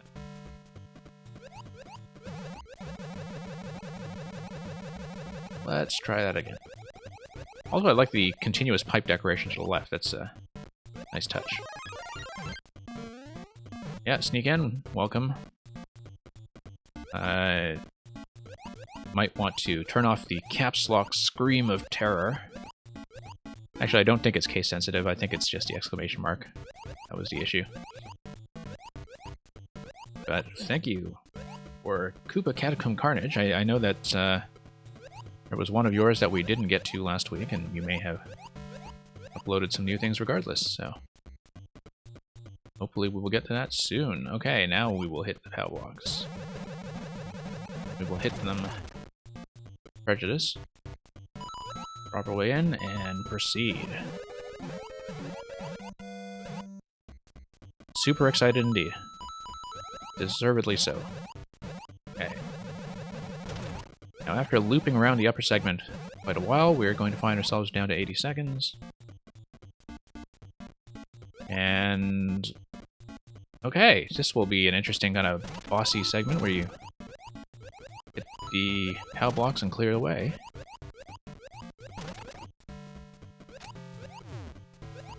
Now, what do we do with this guy? We can just damage boost through and go through the pipe. I feel like that would not be the intended solution. We've actually not seen what is down here below. Possibly we just need to hit all the POWs. Well, it looks like this guy is just chucking POWs down at us anyway, so... Very tempted to just damage boost through, but like we have... Ah, here's a key. Now... we have to get the key from below. Seems fairly evident to me. I see, and then... Okay. We didn't need to get that, we did need to get the key. We have 15 seconds left, we're not going to make it. Let's just try to pop back. Nope, that's not going to be it. We needed to take the track all the way up. And... oh, it's a clear condition level, so we actually do need to redo this. But we know the flow now, so that is fine. Okay. No dawdling, let's just run over and do this properly. Now, I don't know what's up with this on-off switch up here. That seems awfully suspicious. I'm going to try to hit it to see what happens. Oops. Wonder what that does. Oh, it just gives you access to the high flag, I guess. We know that there's going to be more Mega Mushrooms on the other side, so let's just do that.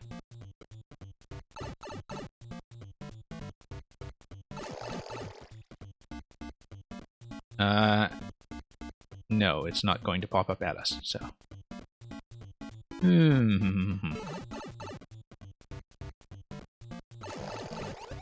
think we'll just need to come back and grab another one. There we go.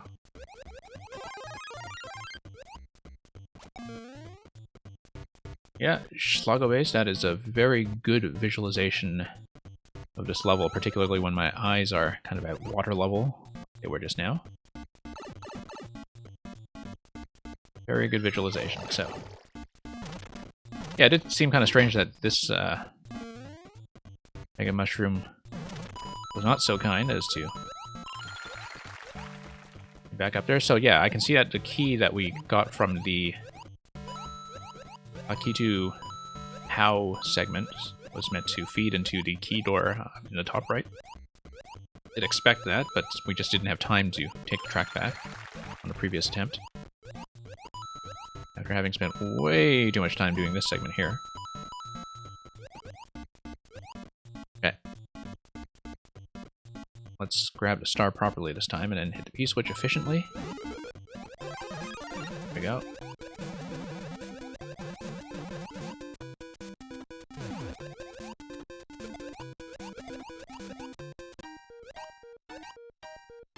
And drop in. Actually make enough room here. We actually got stuck here previously by not taking the coin on the right. So we will not make that mistake again. Down we go. I do like the progression through the stage, where you open up this massive vertical column. That is pretty satisfying in its own right. Yeah, and as you can see, it is just one continuous vertical subworld, and so the idea was for the bottom blue skull track to take you all the way back to the key door, although there's another key door down here, so maybe I'm wrong about all that. Okay.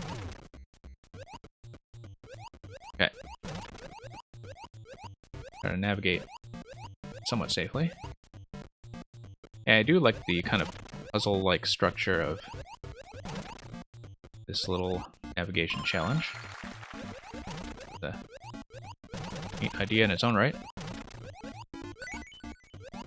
Let's work our way back up. Oh, okay, we can. We have to actually take a hit.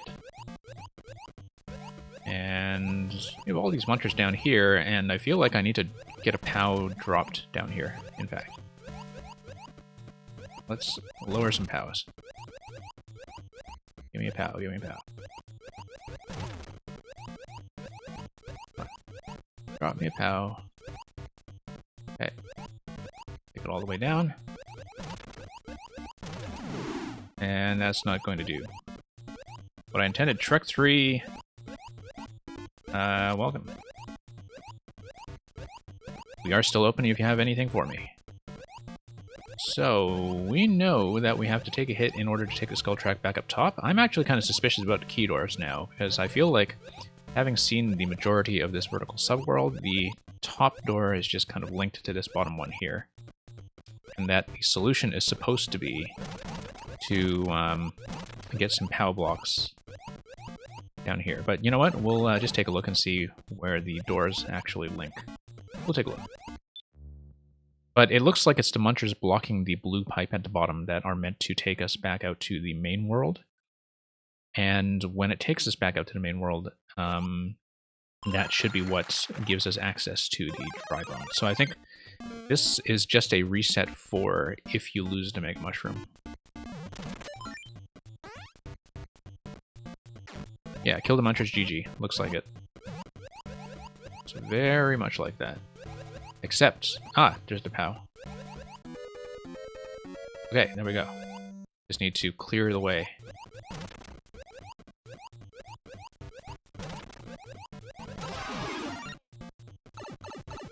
And, oh, we've got to get another mushroom. No, we don't. We just lower more POWs. Lower more POWs. Didn't realize that POWs were actually coming from the pipe and wasn't watching that carefully earlier. There we go. Oh, wow. Oh, come on. Okay, no, there we go. And one more. Now, without the Mega Mushroom in hand, though, we still have the problem of the fish bones to deal with. Look at that little bump there. Look at that trolley little bump there. Whoa. That's okay. Not that much of an obstruction, after all. That's actually kind of a cute interaction, just having the POW come out of the spawning like that. Oh, we have to kill these guys, and we don't have the Mega. No, we have the star, and we're not patient enough to wait for the star. But we could have just let these guys smash themselves anyhow, right? Yeah. Okay. That works. I'm going to grab that as safety. And having hit the on-off switch earlier,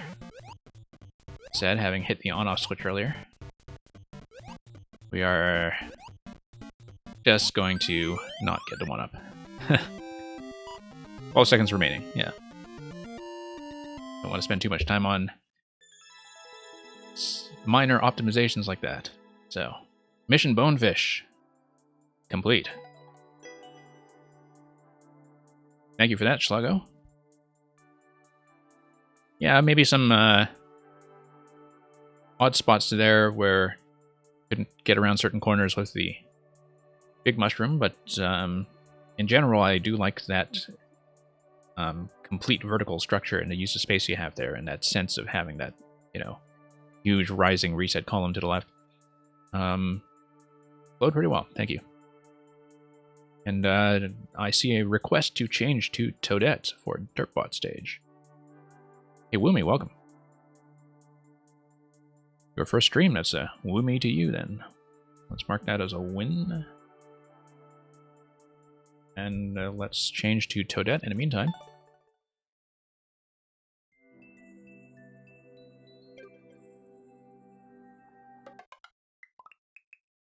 Yeah, like I was saying, Schluggo, not very often that I will see a big mushroom level underwater.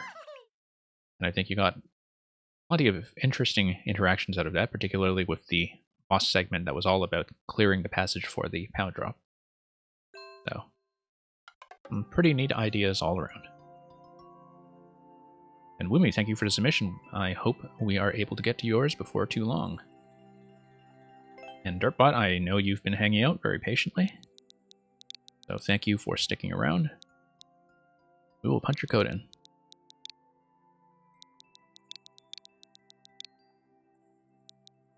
the meantime, I should mark your character change request as redeemed.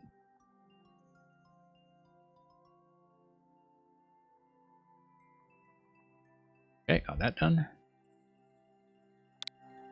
Hopefully I entered this accurately. Desert exploration. Travel through scorching, hot, freezing cold, and abandoned deserts. Okay, looks like we're in for possibly a more traditional experience, about 10%. Should be in for a good time, so let's see us. And explore the desert.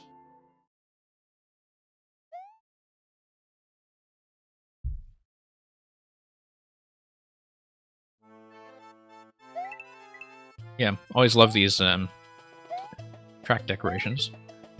Using both the skull platforms and the tracks to do something aesthetic that at the same time has a very clean look to it. So, I can already tell that you put a lot of thought into decoration. And also used up a ton of entity budget on these vines here. Okay, gonna bogey. Yeah, I love these little kind of crooks here as well to make things look a little irregular. You know, like people had once explored here, but perhaps had left their planks in a very poor state of maintenance. Now we 10 with the desert winds. I don't think anything's going to come out of that pipe. But, oh, no, that's a mistake. That was just pushing against the wind. Yeah, this does look very nice.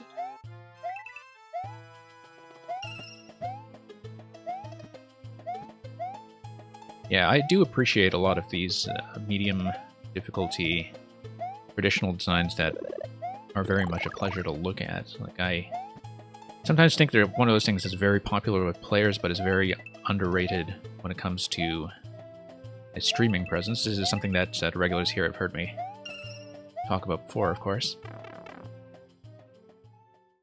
But it's nice to kind of have these as a break after half an hour of Kaizo failure. Nope, nothing there.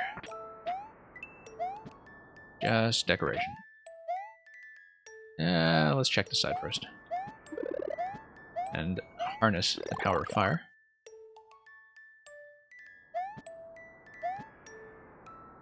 And make our way up. Oh, let's see what's on that side. Let's, the coin. Levels like this are meant to be explored. To the right, that probably looks like a drop to our doom, so...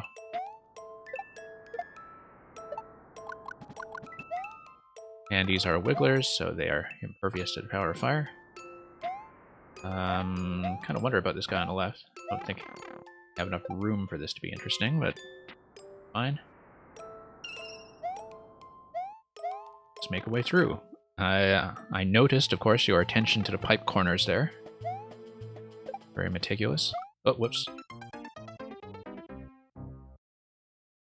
Totally wasn't paying attention to that deflection.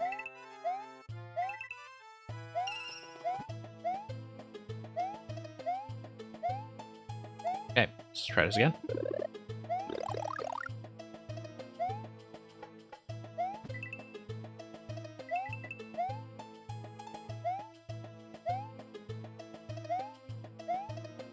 Sorry, you jumped, you would see the word... Oh, if I jumped, I would see the word no. Okay.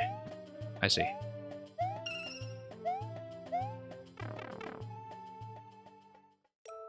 Yeah, I mean, I do understand that when you, have a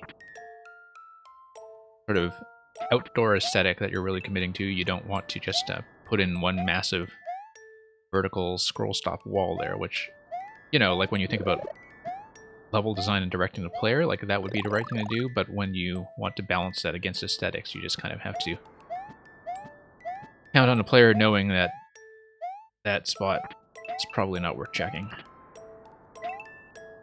But yeah, I think it says fine trade-off, like it's very visually clear. Okay, let's drop these guys. Oh, I see, so that was a drop from above. I was wondering where that guy came from. It was a little out of view, I think, that one that drops off the top track, but we managed. I assume that this we just are supposed to hit with a shell, but, you know, we won't do it that way. Okay. There's some spike blocks. And in we go.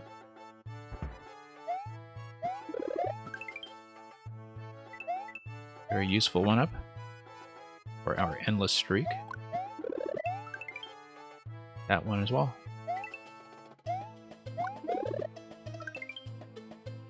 Okay, I think we have mostly explored the desert. I don't know if we missed very much in the way of secrets. I didn't see secret passages, of course, but I did explore most of the larger coins, from what I could tell. Yeah, that is a mine shaft. So, thank you for that. Nice little bit of counter-programming for all the very non-traditional stuff we've been receiving all day, so I will take that win. Thank you for the GG and a thumbs up. Ralphus, have you stayed with us? Or did Ralphus have to leave? I don't see Ralphus listed, but as always, sometimes Twitch's indicator is a bit inaccurate or behind. So if Ralphus is not here, I will bump him back one spot, and if they're still not here, I'll remove them. But I believe Kyle is next after that, so we'll go on to that first.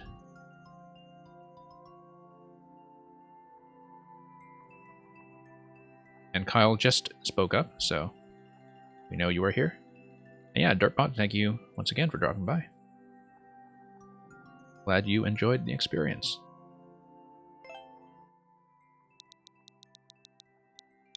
Let's punch in PYK, ATF, ADF. See what Kyle Flano has in store. Escape before midnight, or else. Legend has it if the clock strikes 12, the clock strikes you. Which is, I suppose, a slightly more violent remake of Cinderella. Where, you know, your coach all turns into mushrooms and something like that. So we have about a 13% clear rate, so this is going to be something fairly relaxed and somewhat popular as well. And we will escape before midnight.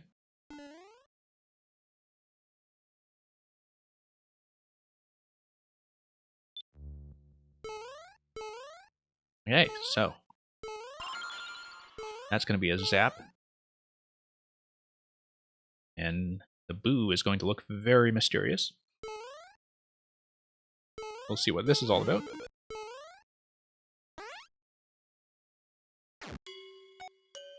Ooh, music.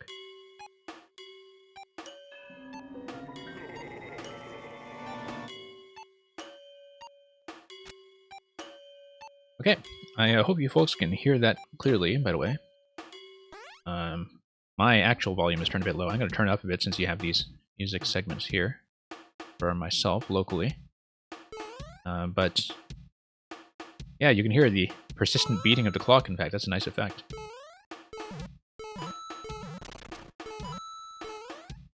Always nice to have something that's, as you can see up here with this TikTok setup, is kind of a combination between music and platforming. Tick-and-talk of the clock, of course, not TikTok, the somewhat suspicious social networking service with unsavory ties to the Chinese state. You know, where you make little music videos of yourself dying to Kaizo levels. Now, we are taking way too much time there, and if we just kind of stop to smell the roses, we will not escape by midnight. So the clock marches on. We will hit the checkpoint. As of course, what is a time-constrained level without a few checkpoints? We will discover that we're missing a key.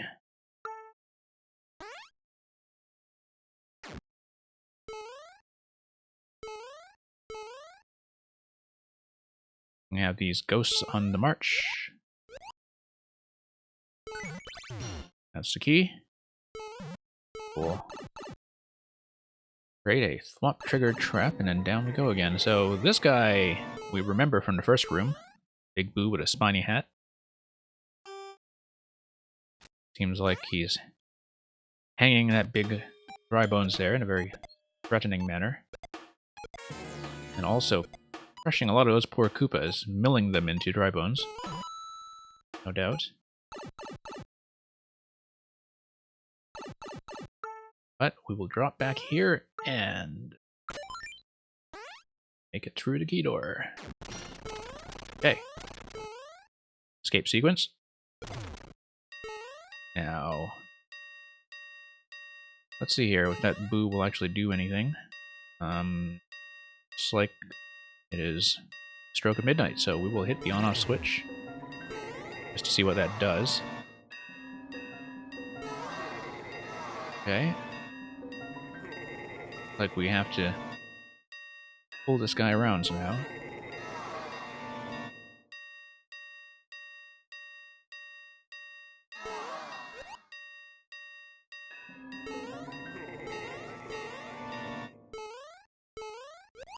But let's trust that toggling the on-off switch has, given us a minor alteration there that allows us to escape by midnight. Maybe. Now, that's going to give us passage.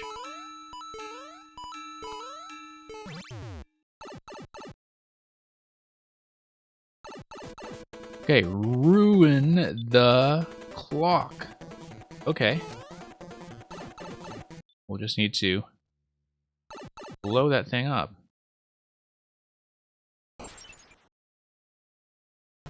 Alright, let's drop this guy.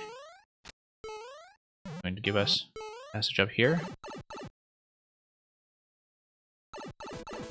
And then we are going to stop those P-switches. Now, will that ruin the clock for us? Or not?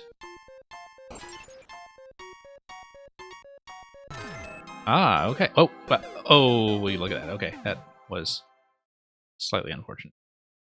That's okay. We know what to do. We're just being a little bit touchy, so going to tank that clear rate. That will get some of that sound advice to ruin the clock again. And this time we will wreck it a little more carefully. Why, thank you, Mr. Drybones. I appreciate the lift. Drop down impatiently.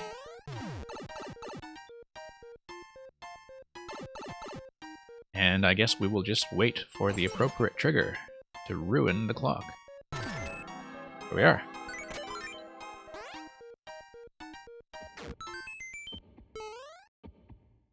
Okay, I don't know then if the top of the flag is ever supposed to be accessible. It looks like no. But we'll see your little ending cutscene. THX 1138.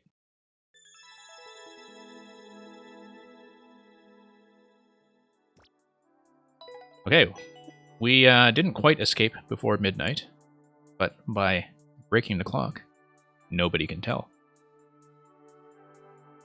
So thank you for the GGs, and thank you for the level Escape Before Midnight. That was, for a kind of relaxed aesthetic story level, actually pretty interesting to follow.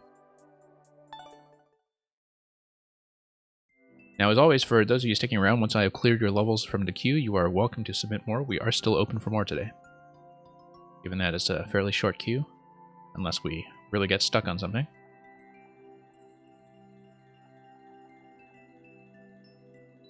Okay, I don't think Ralphus came back, but we'll just pass on Ralphus.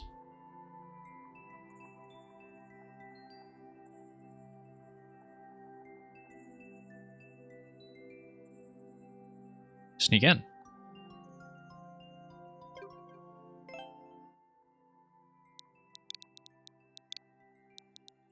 Whoops. New level? Okay, great. Oh, very short list right now, so more submissions are certainly welcome. I'm planning to go for at least the next hour or so. We'll have some time. Koopa Catacomb Carnage. 1.5%, 2 checkpoints. Make Koopas squirt, then stomp them. Platforming with control jumps. Okay. Make them squirt and then stomp them. That sounds very saucy. But we will see what we can do. 34 seconds for the record, and given the start screen and all those indicators there, it looks like this will be something that is somewhat on the precise side. Oh, whoops. Oh, I see. No, you stomp them and then you make them squirt and then stomp them. So, oh, you have to hit them on the left in both cases. Okay. I see what the indicators are telling me. Yep. Yeah. I see how this is supposed to work. Cool setup. Although our speed and accuracy clearly need work. Yeah, it was trying to pick up some speed with short bounces there, but we were actually slightly early that time, I think. Oops.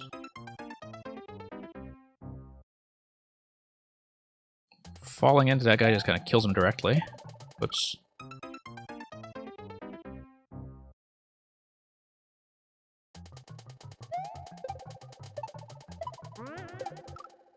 Yeah, just swiping that guy a little too far to the left. What level is this sequence? Okay.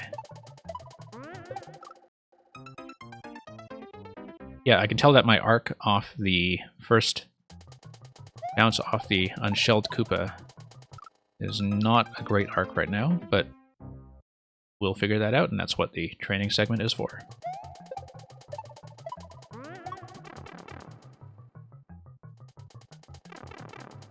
Okay, that's going to be a very perilous descent. Oh, I see. Okay, okay. Nice short bounces.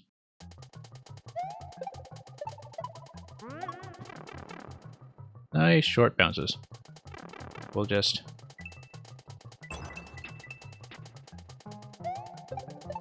Nope. Have to hit a little more accurately. Project them in the correct direction. Yeah, short bounces do fit very snugly at that distance, so we should be doing that in the first place. Whoops.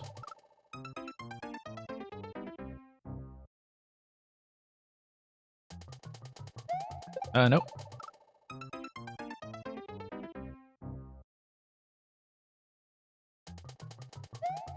Nope. Kind of overcompensating, like going into it with a short bounce and not having the distance right. Yeah. Maybe I shouldn't be doing short bounces for that part yet, since I had it a little more consistently the first way. But I'll have to learn how to do that distance with a short bounce in order to get through the next segment, so I feel like I do need to practice it somehow.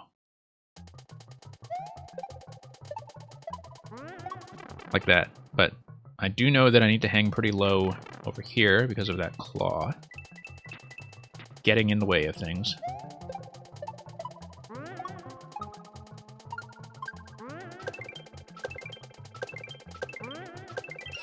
Okay, checkpoint. Now let's try to do it the other way.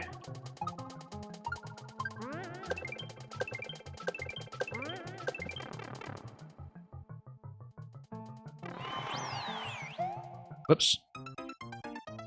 Yeah, that felt like a really good attempt. I like that once you learn it. It's very doable blind, as you can see. Wow, auto-scroll. Very brisk auto-scroll. Doesn't leave you too much time here to dawdle. Have to have nice, crisp, medium arcs over these munchers.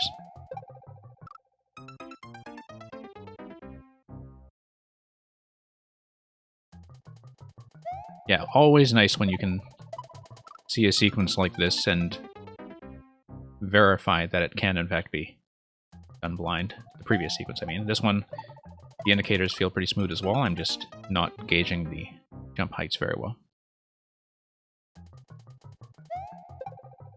Oops.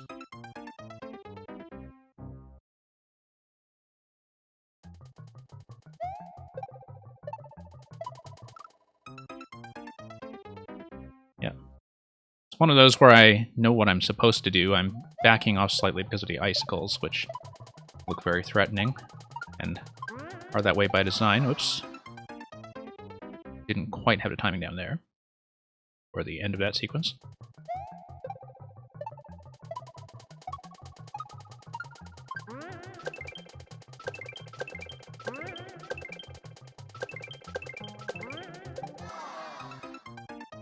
Okay, close. Reasonably close.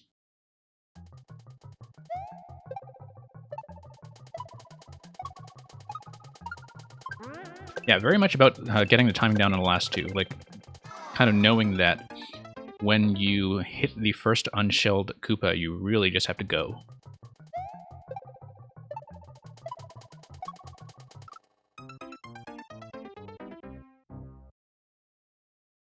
I mean, hitting them when they're still in the shells, not a big deal. But once you release them, you really have to kind of follow the momentum very quickly like that.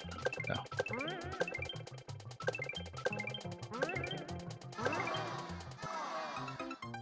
definitely feel like it's one of those where, you know, understanding how to think about the concept just suddenly gets you a ton of progress. And that's nice, because it kind of feels like I'm sort of solving this with my eyes instead of my fingers, if you know what I mean. Whoops.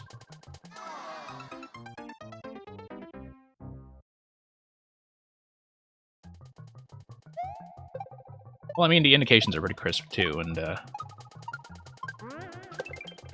well, that was very inaccurate.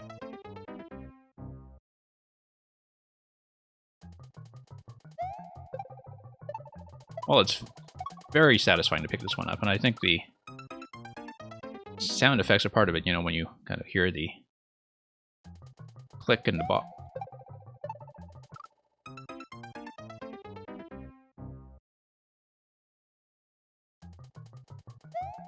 Of course, how fast I picked it up will be borne out by how long it takes me to get the final jump here, or if I've kind of hit the peak of my progression already.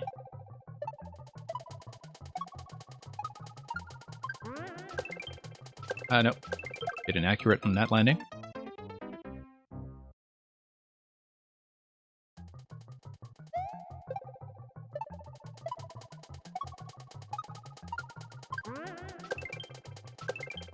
Nope.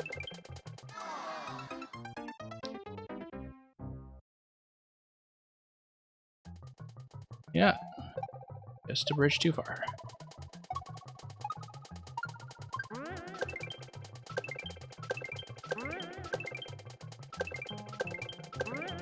Here we go. Thank you. That one was a lot of fun.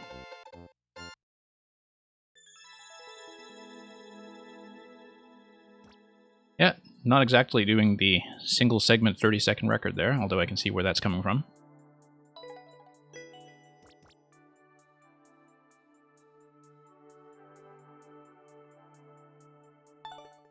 Okay, Woomy, let's see how we do with yours. Thank you for the GGs, as usual.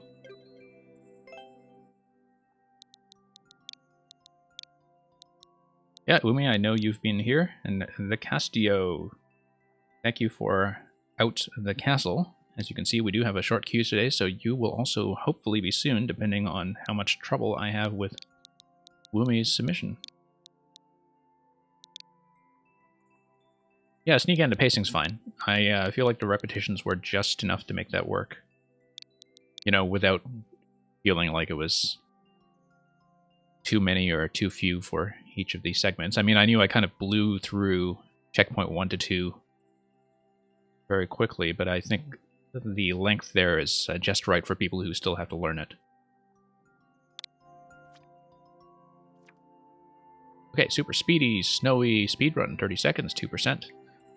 If players seem to enjoy this, I will make it into a series. Now, this is from late March, so fairly recent. And I can see the initials of the level in the preview image, SSSS. 30 seconds, the record is a little over a second under, so that kind of gives us a sense of how much flexibility we have. And Woomy, you did say that this is your first stream submission, or seems like it has been passed around to some players already. That's fine. Oh, accuracy there leaves something to be desired. Feel like we already lost too much time from ramming into walls.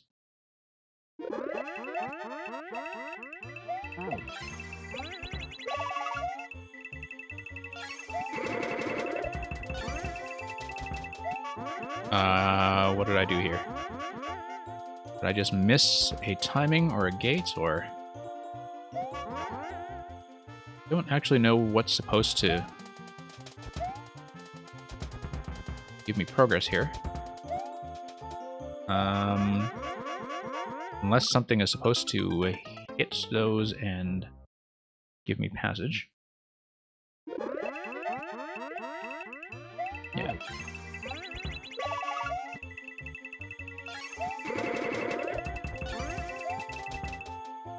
Okay. Let's see here. Oh, I see. You can just kind of dash in and sneak in. Okay. Now we know. We're not going to beat the timer, having spent some time to figure that out, and that's fine. That's fine. We know what's going on there now. Execution-wise, this looks like one of the harder parts. Yeah, the first snowball, it seems like it's better to just release that as soon as you can. Oh. Yeah, bad jump arc there. Let's actually hit that properly. Put on the hat.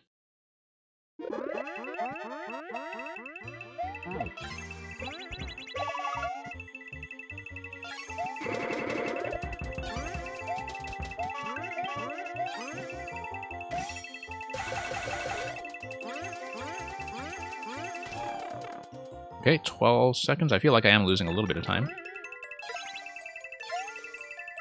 Nope. That was supposed to be an up throw. That's fine.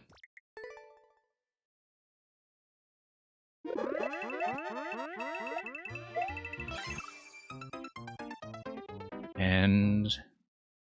okay. Working on the second one. Yeah, this feels pretty crisp so far. I mean, you know, stuff like the Piranha Plant segment there, you just kind of have to trust that it's going to work. But at a level where you're going at this speed under a tight time limit, like, players who are actually just running the whole way aren't going to have too much trouble with that. That does seem fair.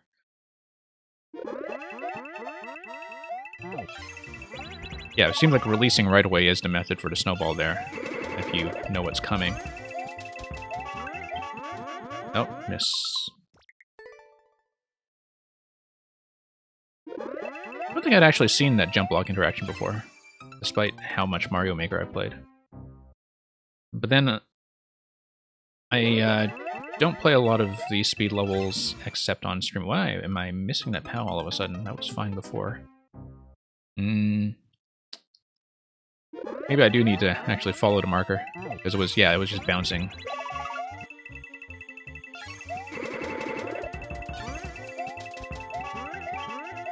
Okay, here we go.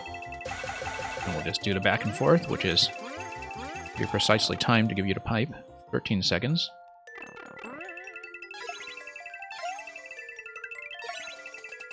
Oh, POW block, okay. Took me a moment to read that properly.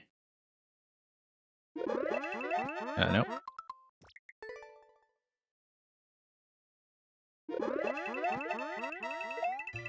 Yeah, the accuracy of this is pretty satisfying. Yeah, I should follow that marker just to get the bounce to go correctly. But, you know, it's kind of nice that I've just been hitting all of the pink coins without really even thinking about them. Like, I don't have any accuracy issues with that because the level is pretty precise to begin with, so... nope, forgot to release that on the marker.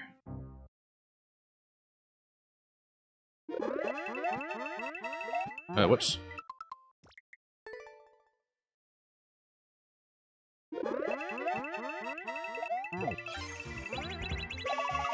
Okay. Nope. Miss. Miss.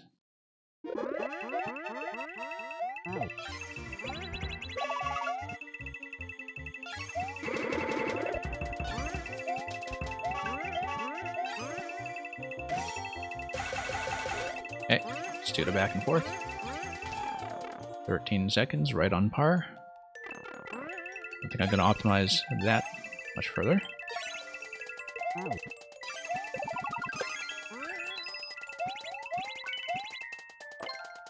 And then through the pipe, and we are done. Oh, no.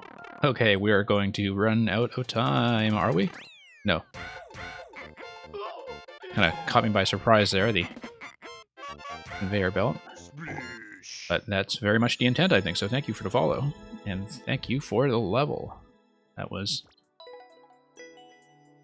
yeah, actually pretty satisfying, just readable enough, and, you know, it felt like a very appropriate level of difficulty in terms of giving me just enough flexibility to figure things out and read the pattern properly, but at the same time keeping me tightly on track. So thank you for that. Let's look at what's next. Hey, the Castio.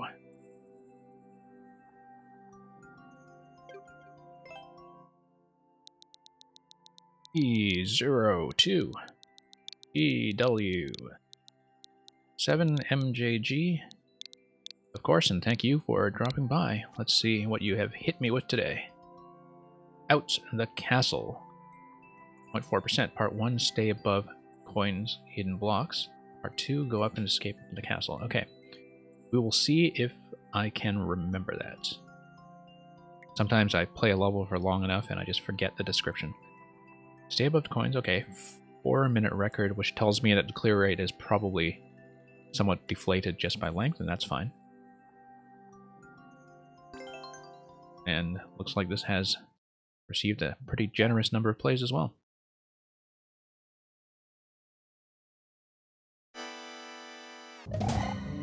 Oh, whoops. Ah, okay, invisible blocks, as you were saying. Ah, I need to spin on the chomp. Okay. Ride the chomp. Okay, so I need to sort of lead at a chomp and fall on it accurately. And that's going to be on coin 5. Okay, I think leading the chomp spawn is maybe a little bit tricky, but because we need it to spawn and fire at us, but we need to get it to spawn and land on it without going below the line, right? Like, we can't go below the line, and we know that. So let's try to consistently trigger the chomp.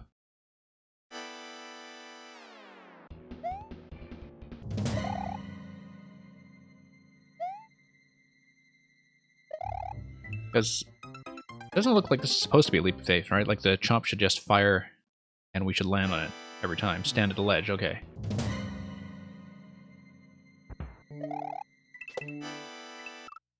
I see, okay. Woomy, thank you for close calls.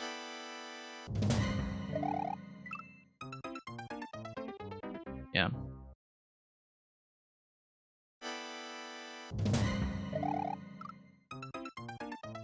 I feel like I would have appreciated just one additional block to stand on for the chomp spawn.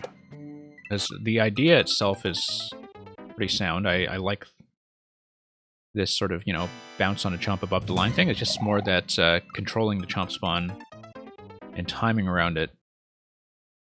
Like, the actual entrance into this seems a little bit tight, but we'll get it, we'll get it. Like, if the blaster were just, you know, one block back or something, like, I don't know if the setups would still work, but...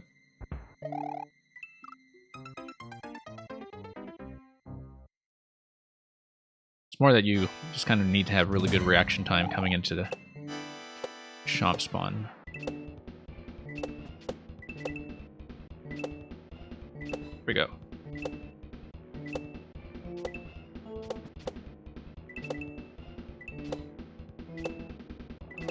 But yeah, you see, once you get the spawn, it's not so bad at all. Okay. And there you go, checkpoint 1 already. So now we have a little bit of lead time, you see. Way better already. Oh, whoops. Okay, let's return. Hey, I like the little return thwomp, by the way. That's a great idea. Even if the synchronization of the next set of chomps is not quite the same. I do like the return thwomp a lot, in fact. In terms of just as a second chance mechanic for this segment.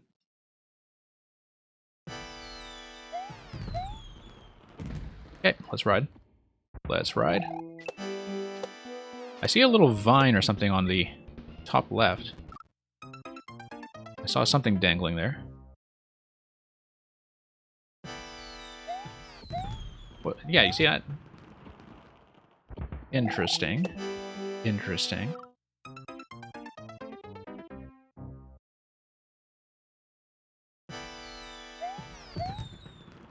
Yeah, we'll just try to get this down with a little more precision, figure out that top segment. And then... Okay, we need to launch this way. Launch, right? Actually, no, I should let him bounce back and then catch that chomp on the upswing.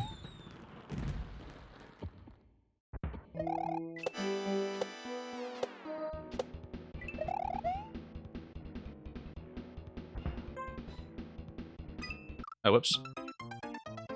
Kind of nudged that jump block and it threw off my own spin jump there. But now we know.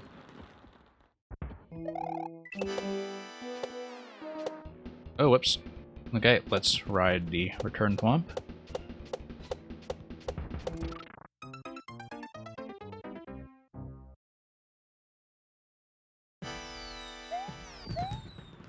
Yeah, it is a nice layout for a chomp rodeo kind of level. Like, I've seen the concept before, but in many different forms, and you do have a lot of good vertical spacing here to make it feel like a platform challenge that has its ups and its downs, so it does feel very distinctive. Nope. Coming in a bit low. I don't know why I'm consistently coming in low now.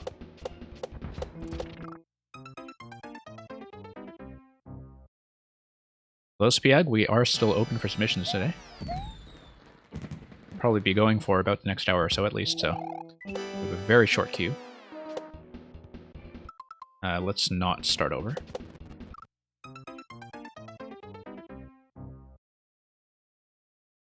Spiag, I do play trolls. I don't necessarily finish them in one segment. Sometimes I do need to break them across multiple sessions or even multiple streams, but depending on, you know, how long it takes to progress. But I do accept them, absolutely. And I am glad you asked, because I think the people who ask are usually the ones who send me good trolls. Because, you know, if you're experienced with actually submitting troll levels to streams, you know how it goes, and you know how people appreciate when they have the opportunity to screen you out. They're not into that kind of thing, so... Okay. Whoa, that's a big miss. Look at that. Huge miss. But, oh, you know what? If you took that guy back here, you could grab that vine for no reason because it just takes you to a block. Okay, fine. Let's do this again.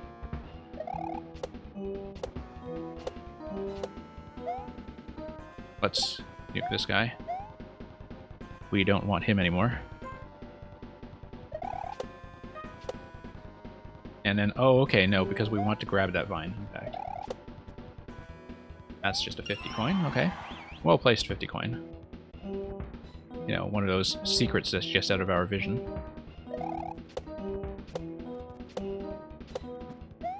Yeah, I do like that this is not just a total do or die kind of level, in that you have a lot of safety nets for just retrying stuff.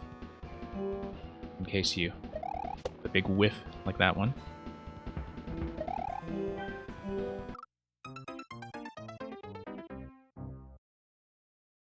Okay, so you actually submit trolls to the big troll streamers. So.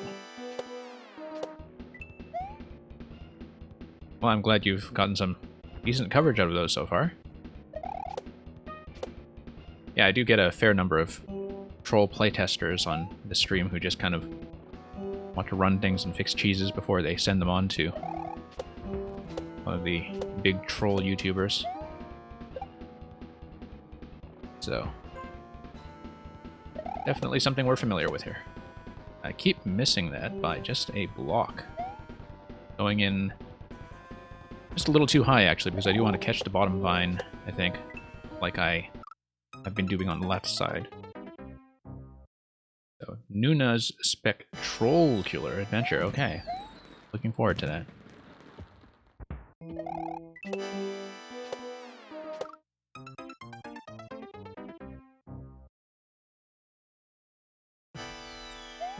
Okay, this is not actually that hard. We're just being sloppy. Yeah.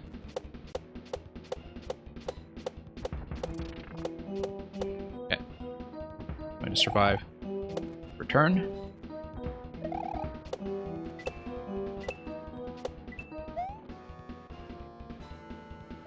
Also, I kind of like how you have a bit of escalating music that just comes from using the music blocks. I cannot believe I missed that jump.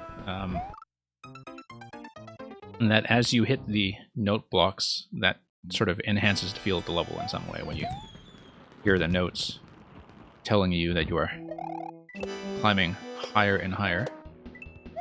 You kind of listen to the soundtrack carefully.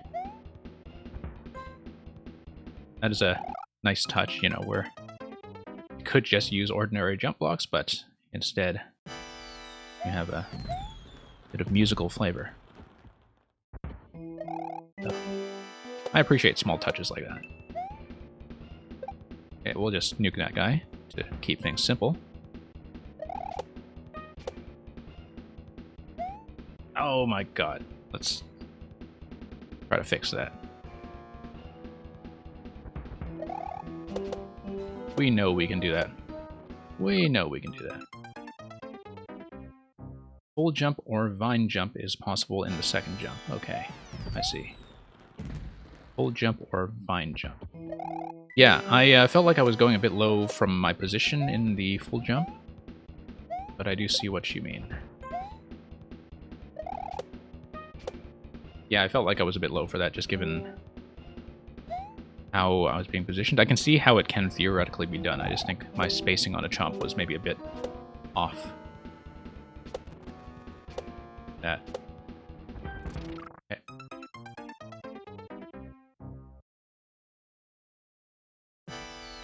We'll get through this soon enough. This is, however, only checkpoint 1. But, you know, this level feels like it is under my control. It's just learning this properly and fixing mistakes. Okay. Here we go. There we go. Here's another one. And we'll just die to that.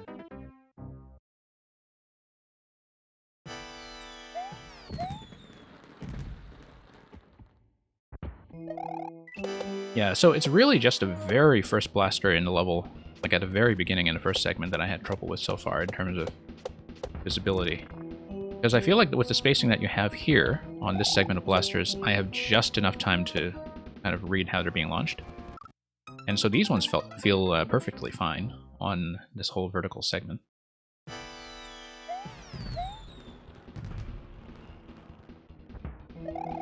Partly because they kind of have that first low bounce before I get on them. So I have a little bit of reaction time to adjust to their position.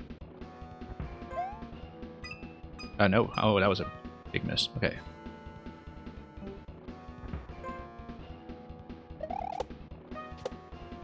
Nope.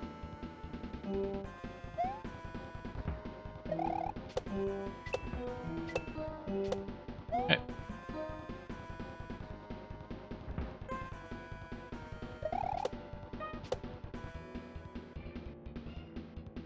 Okay.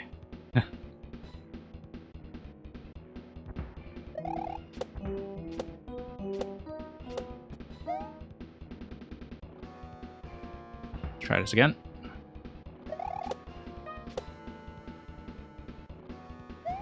Okay, I'm not leaving myself enough room to do divine jump properly, I think. Just a little bit more headroom. We'll do it. Just need to learn it. The full jump probably is much easier, but... Nope, now it's a little too low.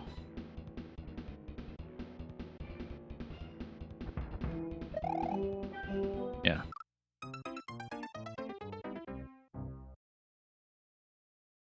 I almost feel like I would have preferred to just pop up through a semi-solid or a bridge from that vine, you know, so you have a little bit of wiggle room. I mean, that would just kind of make this strictly easier, and I know that you don't necessarily want that difficulty tuning, but it's more that, like, I just find the bouncing to be a more interesting challenge than the vine jumping. But that's just me. And I know I can theoretically take this high. But I just don't have the timing down for that. That's okay, we'll learn it. And we'll get the segment down after that. Looks like you're going to use quite a bit of the vertical subworld here, so need to figure out a lot about this. And do it segment by segment.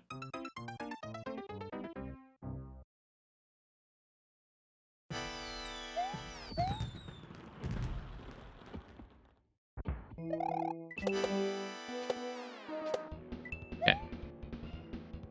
Pop it out.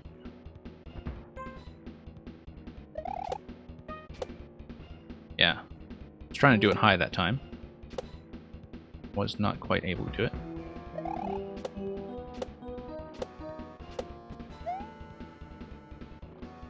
Whoa, okay. Did not expect the diagonal throw there. Should have just bopped that guy.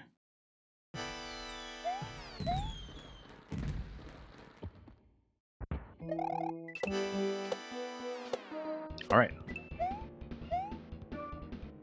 Bop that guy, as we said.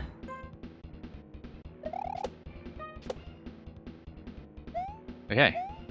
Much more accurate that time. Oh, okay, that's... Well, again, nice to have a bit of a safety net. Else we don't get dry boned. Or for that matter, chomped.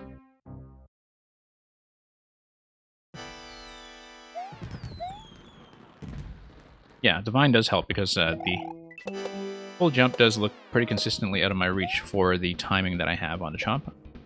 I mean, it does look like it's doable, but that I just don't have the timing down for it. But yeah, now it's feeling a bit more comfortable. It's just sometimes, you know, fussy stuff like D-pad input issues that give me grief. Hey, we'll just take a look at this. I know we need to ride it, but we'll take a look.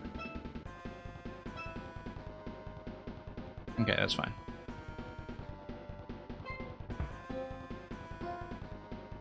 Yeah, it looks like I want short bounces on this guy. Oh no, too late. I almost think I should just race to chomp up. I know that would be a bit cheesy, but... and probably more difficult than just bouncing.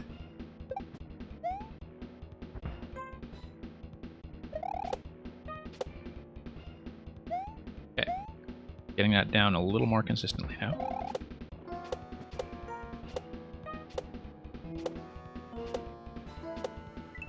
Okay. Whoa, that was a very near thing. Looks like we can go both sides here. I don't really want to deal with that dry bones on the left, though.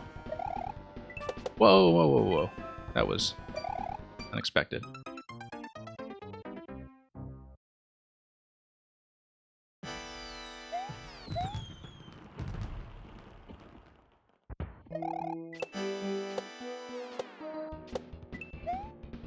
Now, given your preview text earlier, I assume that it's just these two checkpoints, or this one checkpoint, rather, in these two segments, but I could be wrong. Nope. Yes. I don't know how.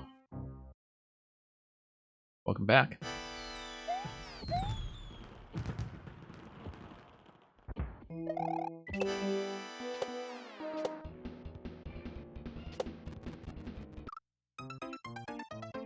Yeah, I feel like I will get it. I just need to read certain segments for the first time first, and see how it goes.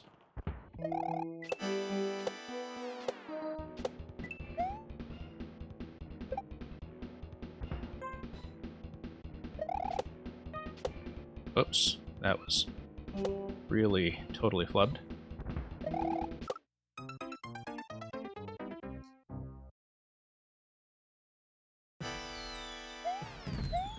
Okay, one thing, I am still on this level, but At this point, I'm going to say that this is the last call before I close off the queue, because otherwise I will just run a bit too long. Everybody who is currently in queue, if you stay, I will play.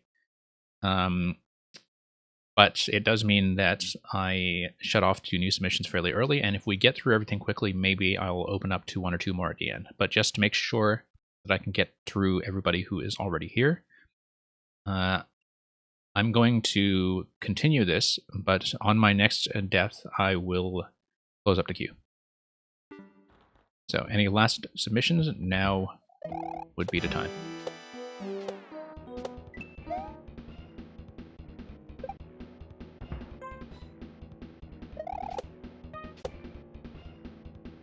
Oh, whoops.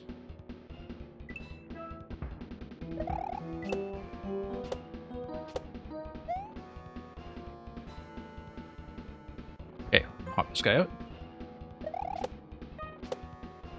And miss again. Okay, thank you, Don't Know How. Hopefully we do better with the ultimate sound effect quiz than we did on the last time. Yeah, thank you. And that will hopefully be a good way to finish. So I am going to close at this point. Those of you listed, again, if you stay, you will get played. I am continuing on this one, though, because honestly, it is quite enjoyable, and I feel like I'm getting closer. I'm going to just take a moment to change my stream title, mark it as closed. And again, it will be worthwhile to stay in case we get through things quickly and have time for more at the very end. Sometimes I do, sometimes I don't.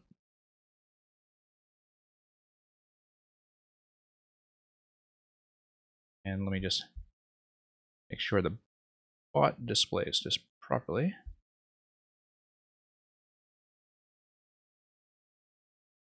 Okay, closed. Good. Okay, let's continue. We are nearly to the end of this segment, but have a few consistency issues to work out. Let's take the return flop. Whoops. Oh, the Beast, 47YT. Okay, the Beast, we actually just closed up like a second ago. If you have any submissions, I'll open up for one from you, since you just got here. Do you have anything that you want to send me?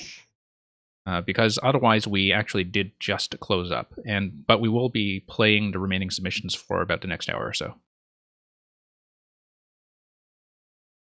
Okay, I'll just open for you very quickly. Submit your code now, and then I will close off. No English Mario Maker 2 streams, really? I didn't know that they had dropped off quite that much, because this is still a fairly popular game. Okay, Dummytown USA to bootleg. Now we are closed. Okay, thank you for dropping by. I do hope to get to you. And I usually do commit to getting through everybody who is in the queue at time of closing. I mean, you were just kind of just after, so we'll see how we do with that. But the plan is to play for about the next hour. Whoops.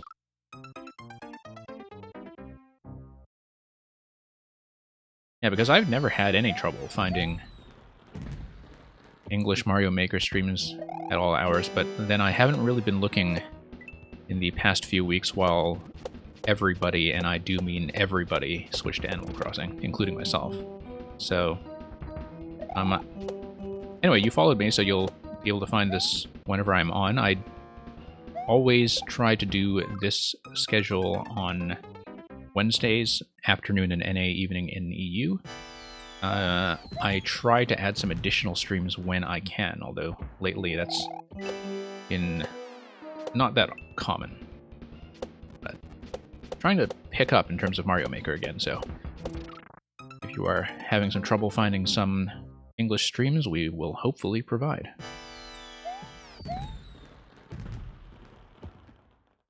Okay, let's do this.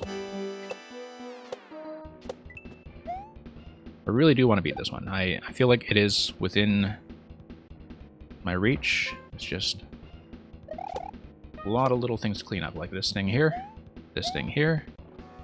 Okay, gotta get this right off the bat.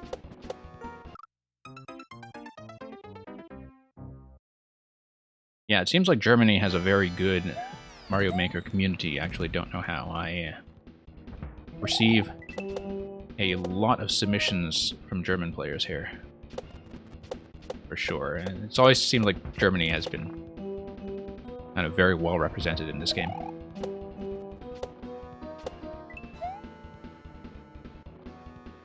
Whoops. I'm not really sure why Germany is kind of well represented in Mario Maker in particular, but I don't mind.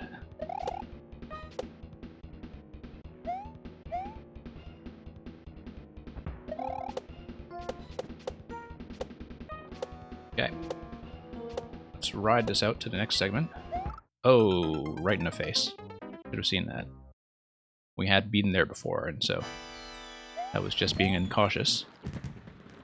I mean, given the camera scroll, it is kind of hard to see that coming sometimes, but, you know, we had seen that before, so let's not complain too much about it.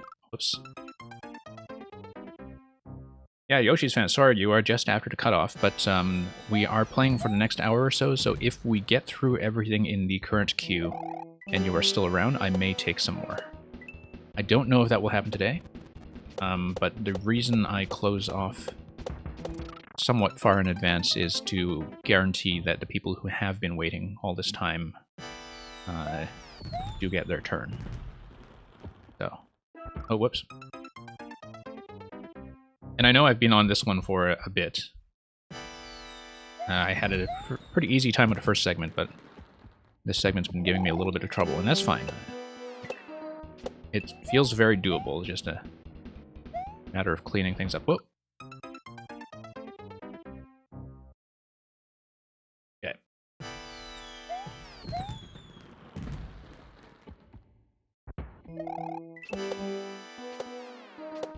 Okay, coming in a little bit low.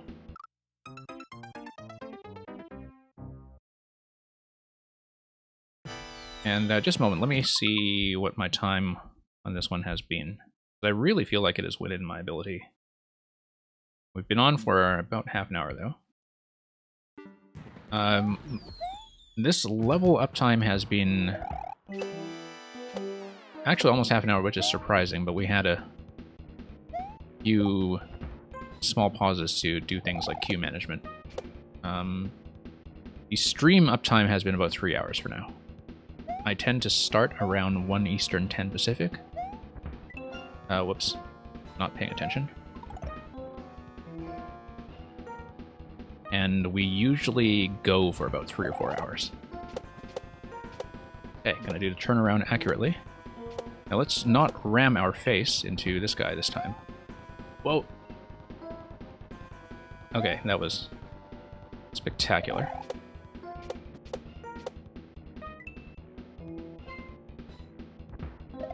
A huge slip there.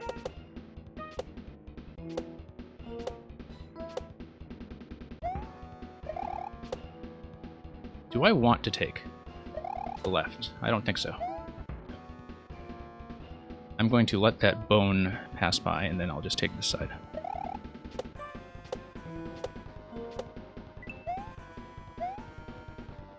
Okay, it looks like there will be 2 separate segments here.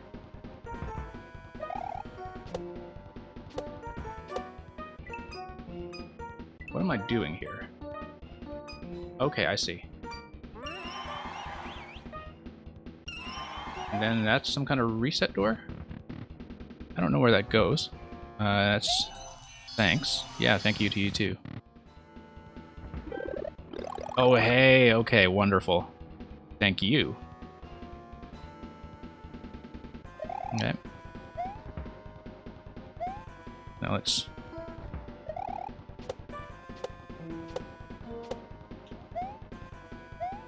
Let's ride this again.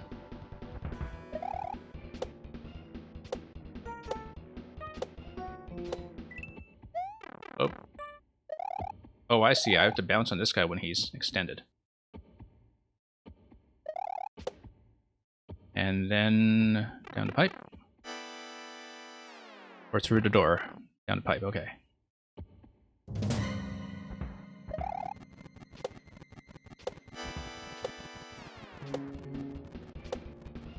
Oh no, really? Okay, we were so close. So close. Let's try to get this. We know we can do it. We know we can do it. It's choked under pressure, that's all.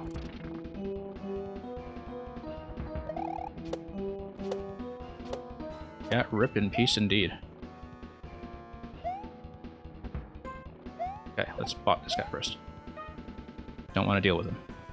Do not want to deal with him.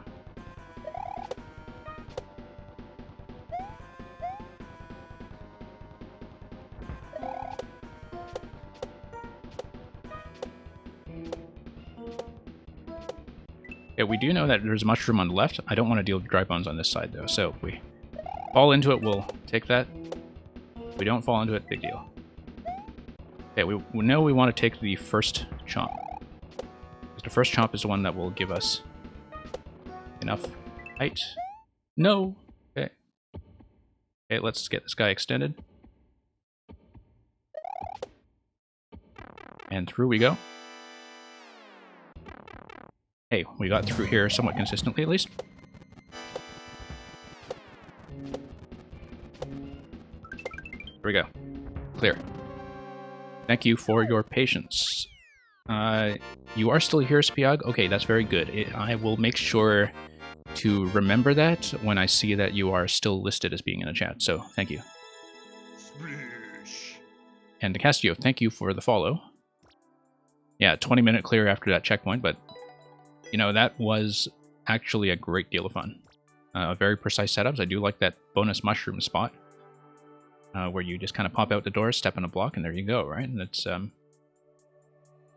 yeah, and I definitely felt like once I got certain segments, like that whole last part there, down, that, as you could see, I could recover that pretty consistently, so that just shows you that it works.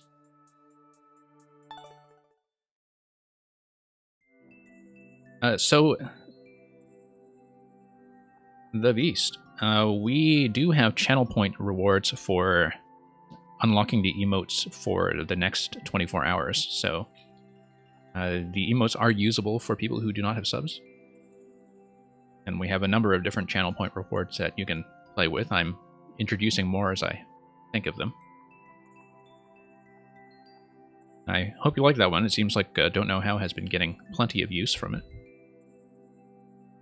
Okay, let's see how we're doing in a queue. Alright, I will try to see everybody here. And then that will probably be all we have time for today, but we'll see. Woomy76.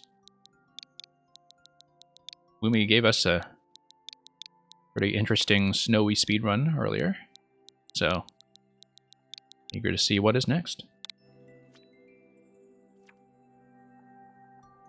Okay, close calls. Hold right and Y, and it looks like an Auto Mario with a 30% rate, so harder than some Auto Marios in that there is actually a chance of death. Will die or not. Now you will. Oh, wait, this time for real? Yeah. So, some people follow instructions and some of them don't. 15-second world record. Let's dash and see what happens. Now, with auto levels, I try to puzzle out what the animation is actually trying to tell me, so we're going to kind of put our heads against a skewer. A little bit of tension there. And then... oh, okay. Yeah, no, I do like the back and forth bit earlier and the little bit of tension it creates. I don't know if that's really optimizable in terms of speed, because there's quite a lot that's dependent on, you know, getting power-ups at the right time, so I am tied with the world record, and I think I will just take that. The deaths, I think, are probably from people trying to optimize, and, you know, 30%, considering that, is still reasonably high. So, thank you for that, Woomy. Nice to have a bit of an Auto Mario dessert of a level. We will see what's next. And again, if it turns out that everything goes by quickly, I will reopen for more. Spiog did say that they were lurking, if not necessarily able to chat, although you did speak up a minute ago, so I know you're here. So we will look at 74L. Yeah, can't chat, that's fine. That is fine. You did warn me in advance, and I do know that you have stuck around, so... Oh, okay. You might want to check your code, though. Unless I typed it in wrong. 74L JX7... No, 9BG. Okay, 9BG. That is my mistake.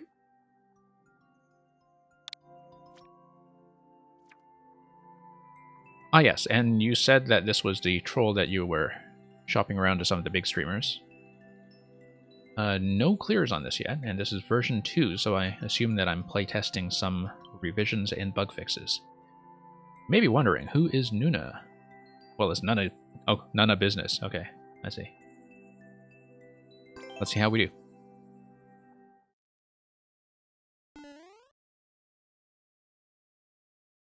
Let's see how we do. Okay, so... I see. We're just slow and we'll probably just get trapped here. Took a moment to read what was going on with Super Ball Flower. Let's just get out of here. I think the Super Ball is going to be relevant, so... this looks very suspicious. But we'll eventually have to find out what's going on with it anyway, so let's just do it. And let's see if it gets us into trouble. Oh, whoops. 42069 That looks like a Q. 4209. That's 42069. Oh, that's just a big no, but it looks like it's some kind of code, right? I think it's some kind of code. I'm not going to remember it, but this looks like a big mushroom spot here. And it looks like probably you needed the big mushroom to go down. So why don't we just pop out and see? That's gonna drop something at us. I see something under the blasters. Oh no, that's a death spot. Definitely a death spot. Yep. Oh, 4620669 IQ. Okay, I see. That's a streamer joke, right? But I unfortunately don't watch enough of the troll streamers to kind of get some of that stuff, so sometimes it does help when you folks point it out for me. I feel like I'm not supposed to grab mushroom. Now look at this thing that's bouncing underneath. What is this? It's red. It's not a bomb, it's something else. Can't actually see what that is. A balled up wiggler or something. Yeah, Woomy, thank you for dropping by and submitting your levels today. You appreciate the viewership. Now, it definitely seems like... Well, first of all, I shouldn't be doing that. I successfully avoided it last time.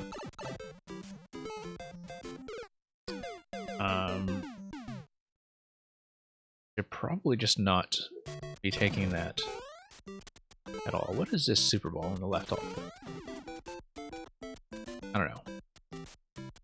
Sit on top of this thing for a moment. And... What is this thing bobbing up and down? Because it seems like, you know, there might be some kind of blocking trick going on that allows me to blow those. Ah, I see. Okay. So you see how this up here, it spawns the Mega Mushroom when you come back through the door under a certain condition, right? So looks like something ordinarily spawns and hits that, and otherwise gets crushed by the ice block. So it's like a conditional power-up thing. So we'll just come through this door, small, and we'll go back. Nope, that's just a fish. Just a fish. And it does look like that may be a conditional power-up to the left, though. maybe. See, okay, that's gonna drop. That's interesting. I feel like there is something going on with that setup then.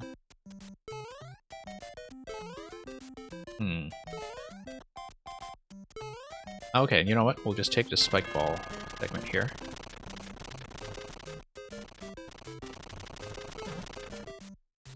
And we should have taken a Mega Mushroom. Oh well. Now we know. And I see a Master Sword ahead. In the mysterious woods. Alright, so let's get this up. A ball of destruction at us. Working our way through. Let's skip the Master Sword for a moment just to scout ahead. Schween. Schween? I mean, it looks like I can probably just blow through this with a Master Sword bomb, right? Let's just try to break some things here. I probably needed that guy for something. Oh, this isn't going to get me anything unless it unblocks something interesting. But let's scout ahead and see what that P-switch is telling me. Okay, so up here there is something. Perhaps we need to go back somehow. Looks like this is telling me. Okay, P-switch down there. Let's scroll the camera again just so we can see. The trampoline that falls down there. There's a P-switch down there. And there is also a breakable spot where perhaps you can drop a bomb or something. Let's... I don't know if there's maybe an invisible block trick here that you can use? No, guess not. Well, I mean, this is just a clue that will tell you what to do the next time you're here. Okay, so let's just go back to the start and see what we haven't covered.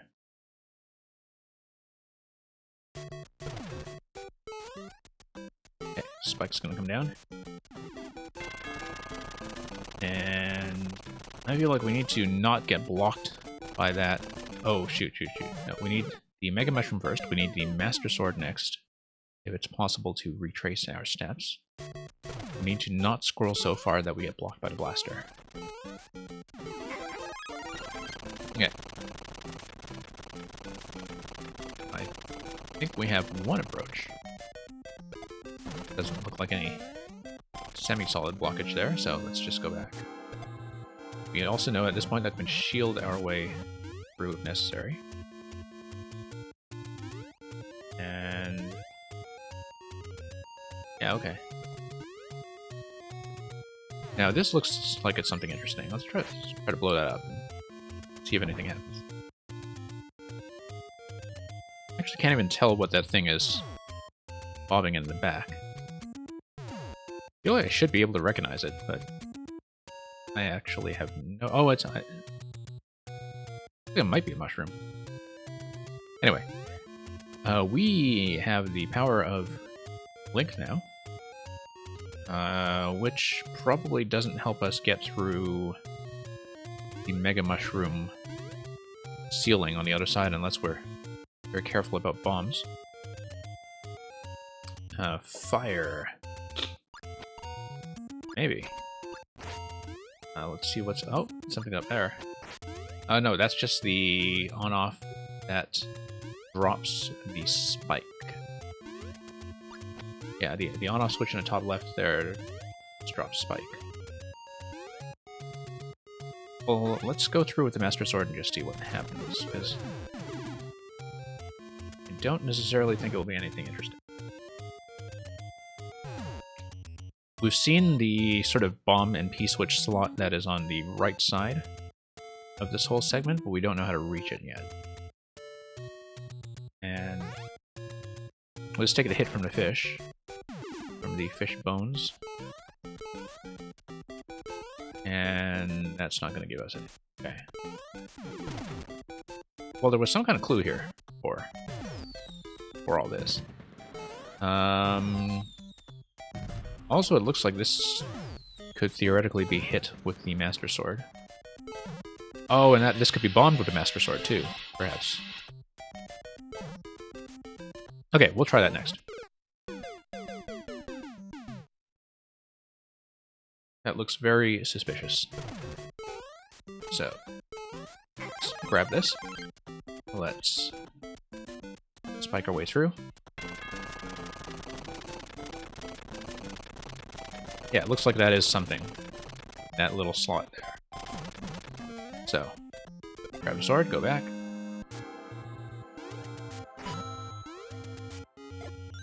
Whoops. Let's blow that up. And see what's going on here. Nothing. A whole lot of nothing. Okay, that's fine. Now we know. See if there's anything going on here, anything we can poke. Nope.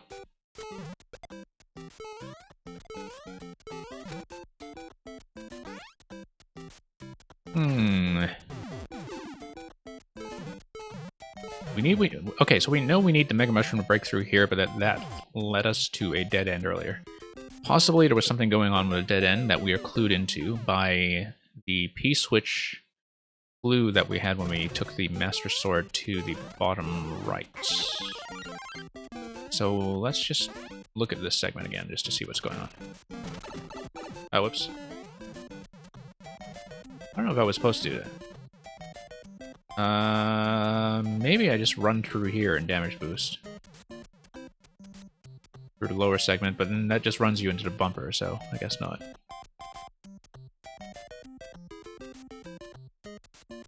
Okay, so the on-off switch is relevant. Oh, I think you do need to come here as Link, but then how do you blow this up? Oh, I know. You smash this. You take the hit like we did here to switch back to the mushroom, and then you go through a door. Okay. I have a method. I have a method. We'll see if it gets us anything or anywhere. We are going to blow all this up first. Just to create a passage.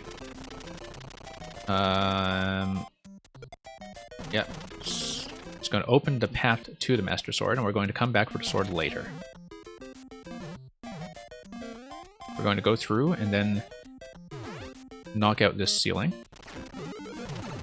We're going to go through and get mobbed by the fish bones. And we're going to grab the Master Sword. Watch this. Watch this. Watch this. No, not the answer. Not the answer. Okay. We thought we were being so clever. That will not be it. It looks like then that the on-off state may have something to do with it, that we need to not trigger the... Or maybe do trigger the on-off state, huh? So we know in the top left that there is a on-off based spawn block that controls whether the spike will drop. Right there at the top left of the screen where you can see... I guess it's disguised by the warp bar, but that's the drop point. So we know that if we switch the on-off state, that the spike will be prevented from falling. We don't know how to do that yet. And we know that if we fall onto the blocks here, that creates a bit of an issue. No, it doesn't. No, it doesn't. We're just gonna bust through. We're just gonna bust through.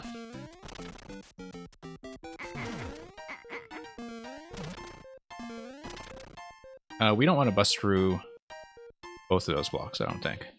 That would be a really bad idea. I'm not sure what else we can do. Like, maybe this will drop something that will hit us. Oh, okay, no, we had to take that while the P-switch was active. Fine. We know what to do now. Okay. Perhaps it is big brain time. But we'll see what's going on. Okay. Nope. Wrong. The method we had earlier was correct, though. Where you just kind of do the bounce as you fall. And, oh no, got it wrong. Yeah. And with that precision there, that allows us to take the Mega Mushroom through. No, no, wrong, wrong, wrong. I feel like I should start that on the left and run left to hit the walls safely. Let's just try that. Let's just try that. A little here. Okay. Okay. There we go. That's safe. That's a big no. That's going to be the P-switch spots.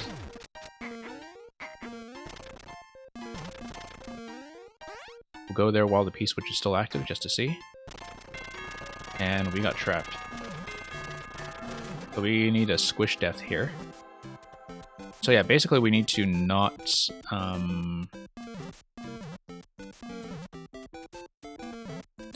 we need to not get bumped up here.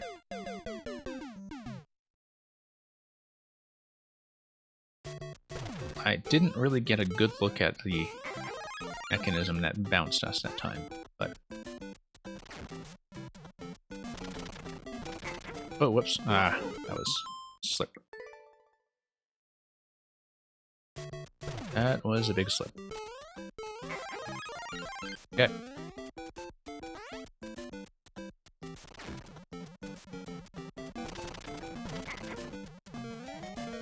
Oh, no, that's not the way to do this. Okay. Let's try to do this cleanly since, you know, we're trying to figure this out. We shouldn't be losing attempts to mechanical errors like that. Go. Okay, we'll do the drop.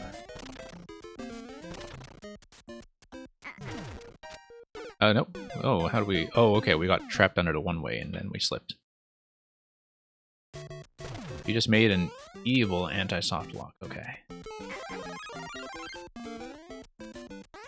Like here, or while you're watching the stream working on a different level?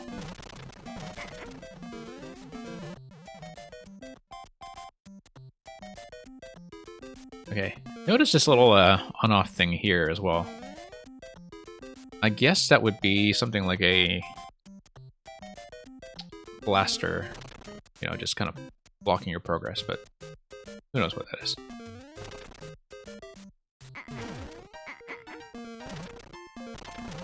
Okay. No. We should have run left. Run left. Coming out of that. Now we know.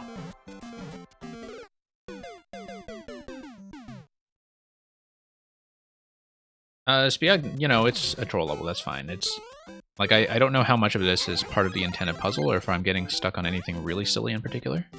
I feel like I actually am progressing. As I said, I won't necessarily finish it on this segment. But, you know, I feel like the flow has been pretty clear so far, that the Master Sword gave us a clue as to what's in the bottom right corner. And then it's just navigating here with the big mushroom, and that we are still figuring things out. So, yeah, we're gonna run left here so we don't get pushed. But that creates some problems because now we killed the spike and cannot progress. So, okay, so we need some way to fall off, not get pushed, but also not kill this guy. And that's fine. We'll figure that out. And even if we do get the Master Sword there, I don't think we'll necessarily be able to do anything with it. Usually, I think, like, maybe the purpose of that room is just to show us the on-off switch. The other thing I'm considering is that maybe we shouldn't be coming through here with the big mushroom at all. That the idea would be to come through here as Link, find some way to safely blow the ceiling as Link. Because we know that we can't just come here with the big mushroom, blow the ceiling, and go back for the Master Sword because of the way the Muncher blocks us. But if you survive here as Link, then you would be able to drop through here with the bomb, and at the same time be able to climb, because this is the issue right now, that you can't climb. There may be something I'm missing entirely. Duplicated the first part as a hint. That room is a hint, get Link, okay. Well, let's try that again. Yeah, and you do see the P-switch here, okay. Oh, no, I see. Yeah, because okay, so the idea was that you expected the player to flow their way over to that room first, to show them that this passage down below goes to Link, right? So they were actually expected to see the big mushroom segment first and then come here. Now, then if they flow through it in that order, then they come here and they see that the Master Sword is here, and then there's some other contextual clue that tells you what to do with the Master Sword, right? Because we know that there's going to be a blaster block over here. And we know that to the right side is just more Link clues. Schween.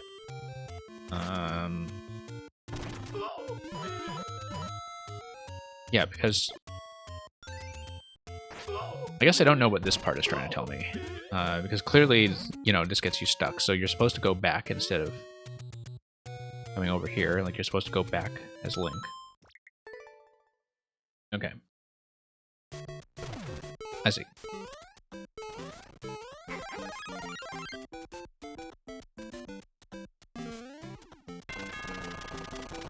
I see a number of things here that are kind of based on an on-off switch.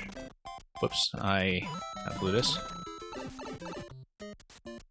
Oh, yeah. I see.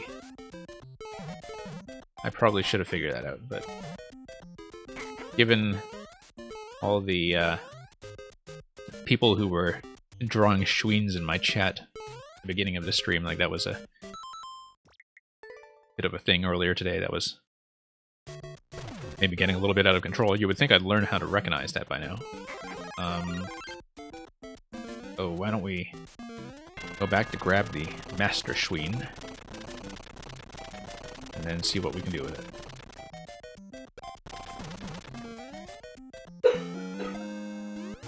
Look at that, standing so proudly.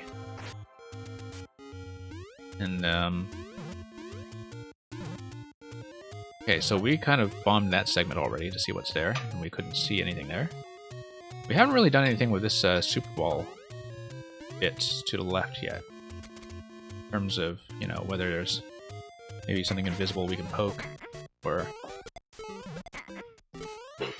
I mean, I guess with Link we can shield these, and that might do something. I haven't actually tried shielding against the spike balls yet. Which I think just breaks them. But, okay. We know that there's a whole bunch of stuff in the top left over here. And that's possibly somewhere we can fire an arrow, although I only saw a question block there and on-off dotted line block, but I don't see any switches. So... it's okay. I mean, even when I don't finish this, and I don't imagine I will, hopefully this is a useful playtest just to see how a player might navigate their way through. and that won't do anything.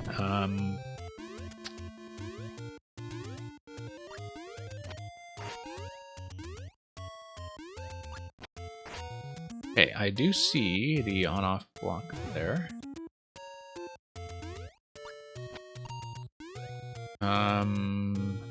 This thing here, it's not bombable. As far as I can tell. Yeah, I think it is just a ball of fire.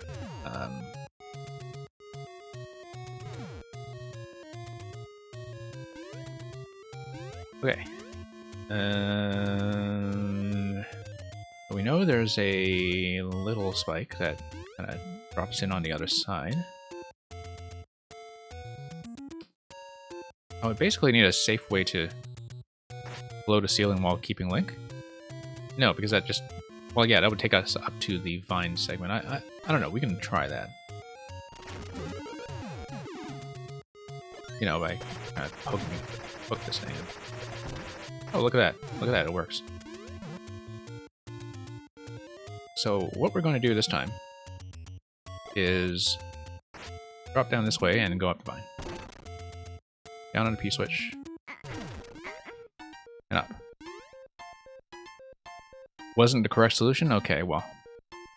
Too bad, that's my solution. This totally looks like a trap. This also totally looks like a trap. But, you know. Oh, okay, no, I see. We were supposed to kind of blow up and then grab the replacement sword, right? Okay, so you're going to show me a clue here. That's a Y. What's this going to give me? Bomb.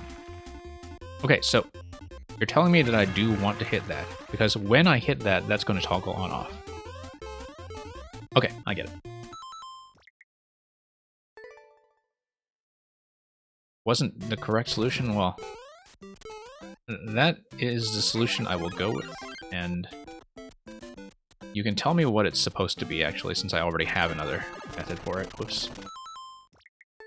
Like, I don't mind being spoiled for that, since I found my own way anyway, and I don't know if that's, you know, a cheese that you want to patch out, but I found it, so whatever works. I totally forgot to grab the Mega, yeah. Big mushroom, rather. Get Mario Maker specific terminology correct. Oh. So yeah, I actually tried that earlier, and the thing is I couldn't get around the Muncher block.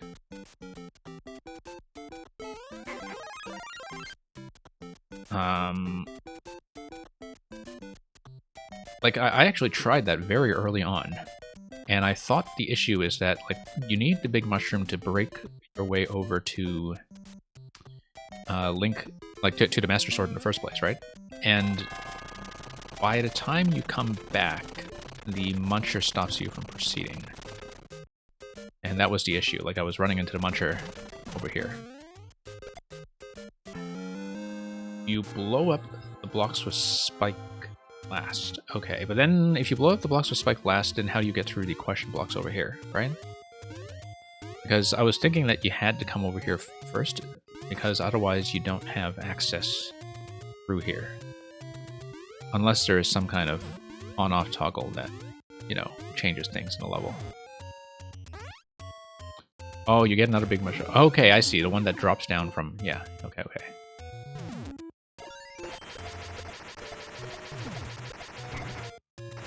Well,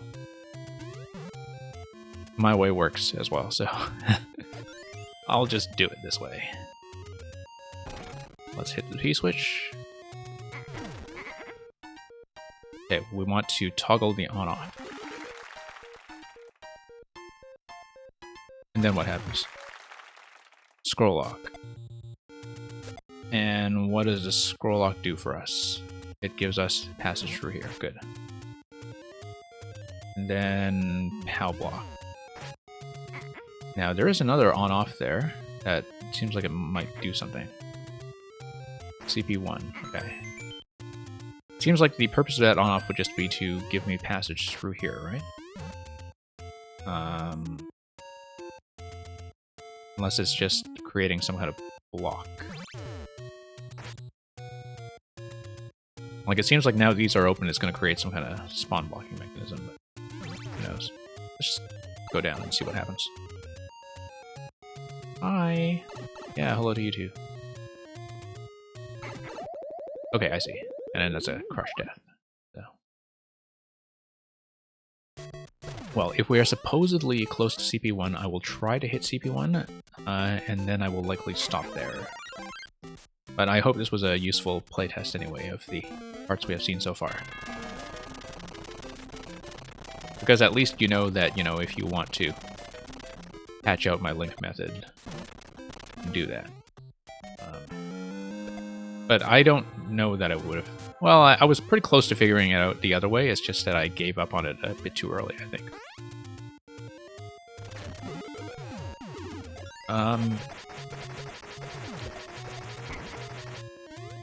Yeah, the level is enjoyable, actually. It's just that when I do things sort of out of the order you're expecting, like when I was doing this part with the big mushroom late, it was a little bit difficult to pick up on the fact that you were cluing me into stuff I had already seen. Like, basically, it seemed like you had a certain order that you were predicting from the player, and that if I'm not going in that order, the clarity of the level might be, well, not as clear, so. Let's pop this. And let's just blow this up again. No, guess not. Okay, no, that doesn't work when I'm not pressed against a wall, so... And Link doesn't break this. I need a mushroom. I don't want to go down because of the muncher. It looks like changing the on-off state, though, might give me something here. There's probably some clue that I just forgot to read about what's going on down here in this spot. By the bumper. There is the Y there. Y. Oh, okay. Oh, no, I needed to take the hit. Okay. I wonder if... Oh, no, I needed to pop this with a sword, then take the hit, then grab it. I see. Forgot about the item priority there. Okay, so I will at least do this segment, but I may have to call it after this just to get to the people remaining, if the people remaining are in fact still online. I can check that first, in fact. But let's try to get to CP1 since we look reasonably close.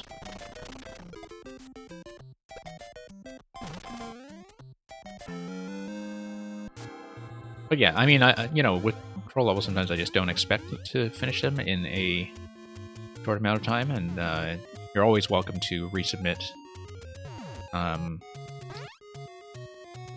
either the same version or later revisions or whatever if you catch me on a later stream, if you want to see me progress through it further.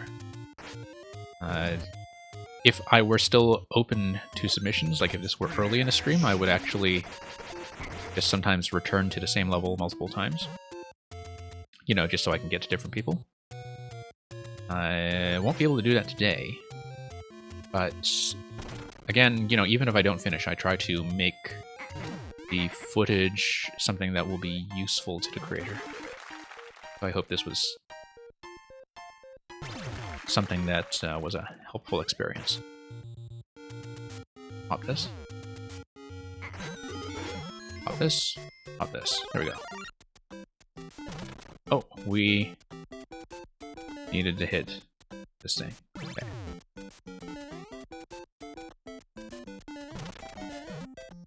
And that's CP1, and then that's end. Interesting. Interesting. So it looks like there's some kind of blocking mechanism here. So is CP1 just one big trick or joke? I wonder. Oh, interesting. Okay. Let's let this down first. Whoa, whoa, whoa, whoa. Okay. I almost think there's something going on there. Some kind of trick.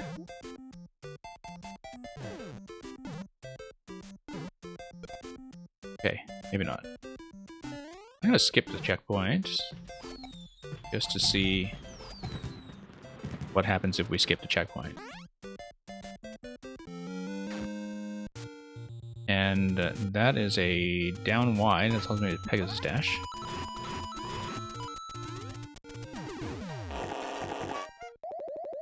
Okay. So let me check the time and the state of the queue. I'll just be a moment here. So we have been on this for about half an hour. Okay, that seems pretty fair. Let's take a look at the list. I don't know how and the Beast are clearly both still here. Hey, you know what? I know you don't have the first clear on this yet, but I will just tag a like on it, and I would be happy to continue it at a different point because it did feel like we were kind of progressing. So if you want to resubmit, you know, on some future stream, you are quite welcome to. I do want to get to the remaining players though, and yeah, this is what the stream is hopefully useful for, is to just give you an idea of what you might want to fix and what you might want to leave as something that is a cheesy alternative solution.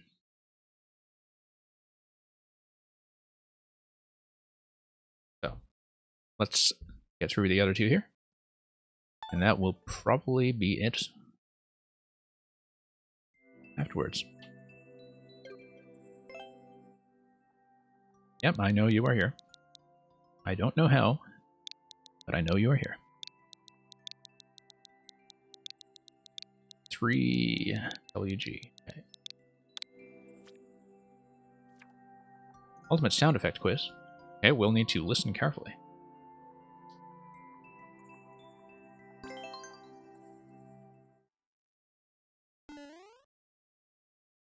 Turn the volume.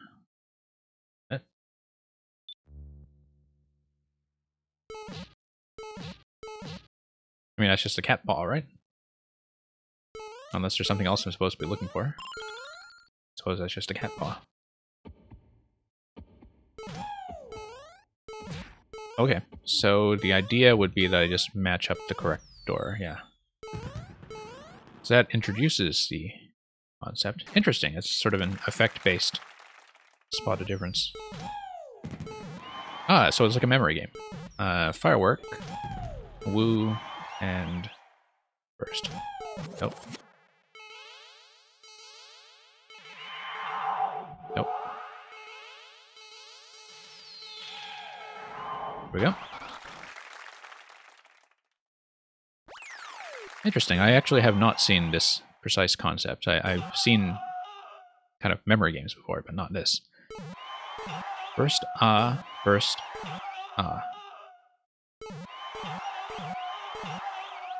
That looks like it. Burst, burst, Sounds like it, rather. That's boop, firework, firework.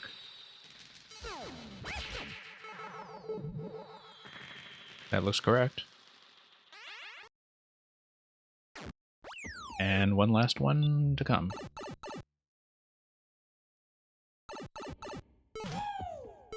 Woo woo. Drums. Woo woo. Okay. Nope. Yep. Here we go. Good concept. The thing about it, of course, is that it's very easy to just eliminate certain solutions very quickly, and so sometimes I just hit the bottom row and I already know it's correct. So I almost feel like, you know, this concept would actually sustain a much longer and more challenging memory pattern without feeling unfair. Because the concept's, you know, very clear right from the start. So let's put a like on it. And a win. Okay, the Beast. Or, oh, I forgot to actually remove Spiag. I'll do a soft remove on that.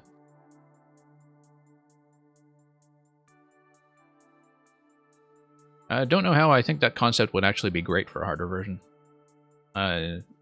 It's a good idea, and, you know, I think you can do more with it if you have the space and the ideas to do so.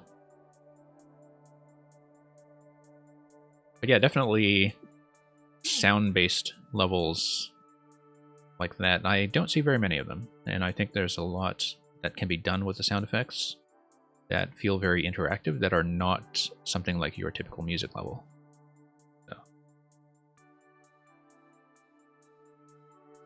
Okay, so let's take a look at the Beast 47YT, which I assume means that like it looks like by your name that you have some kind of YouTube channel. I may be wrong. 7XD 59V 7kg.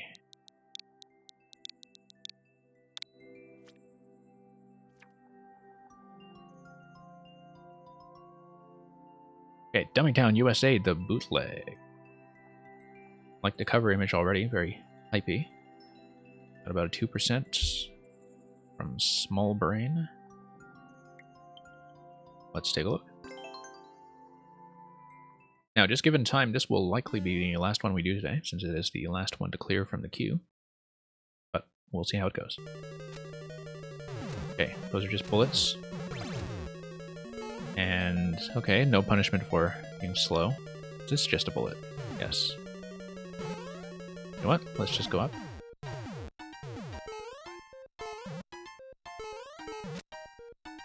See if the P-switch does anything useful for us.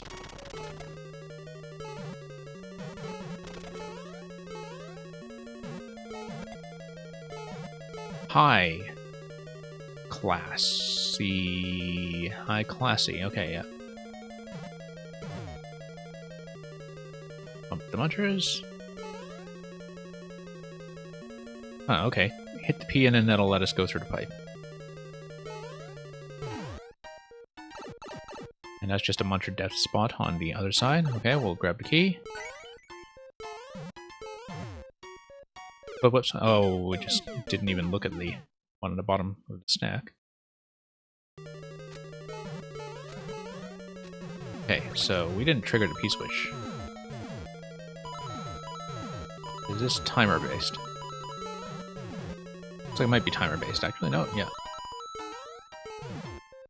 Unless I just didn't catch what the trigger was supposed to be. Okay, high classy. Pop that. Very carefully. Up around this guy.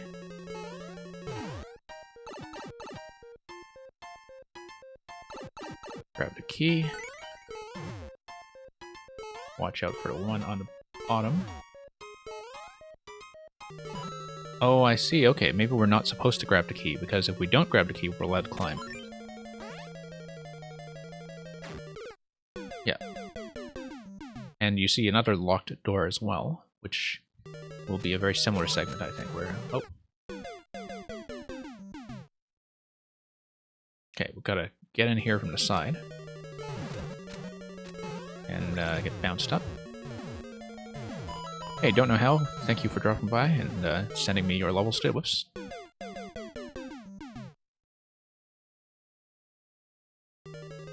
And yeah, you have a nice day. Okay, let's actually wait for the P timer this time to not squish us.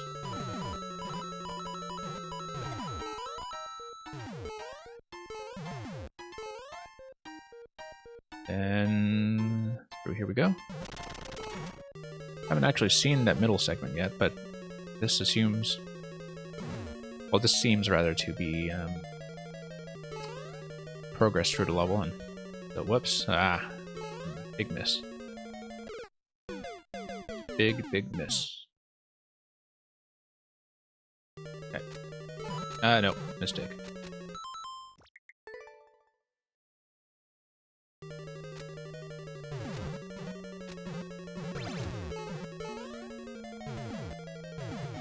Yeah, pretty interesting mechanics in this one so far.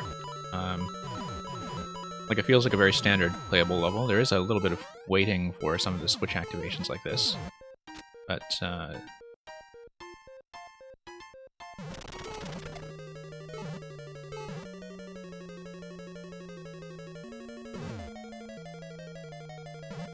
shows off a number of interesting interactions without being something that is a little more trolly. So let's skip the key. No, we were supposed to just climb up directly. Okay.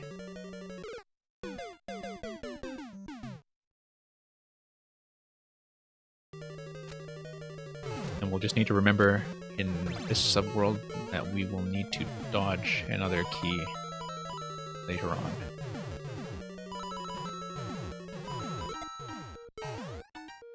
No.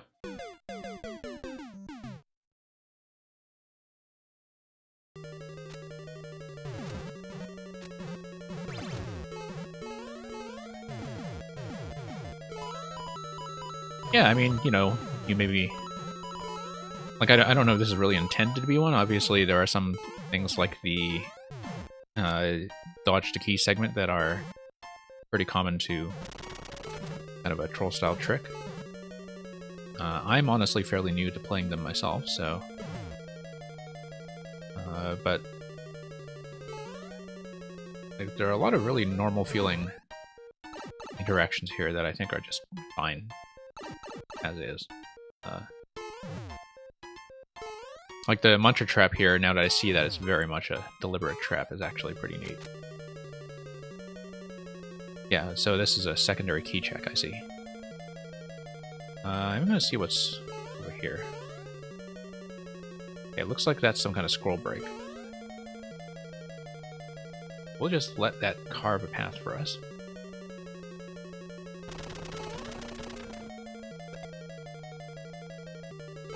See what that does. Not much, actually. Oh, I see. It's another key spot. But we know that we don't want a key because we want to climb. So. Nope. Whoops.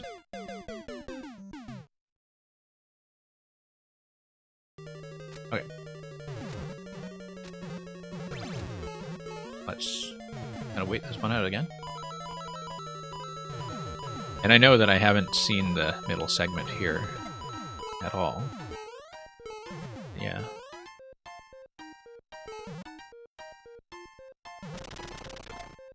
I'm just going with what is giving me signs of progress at this point.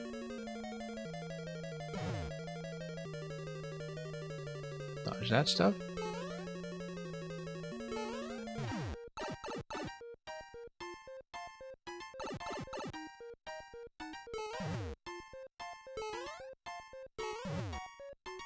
And through we go. Yeah, we've seen the stuff to the left. We know there's a key there. We know that the key would block us from proceeding through. What is this? Okay.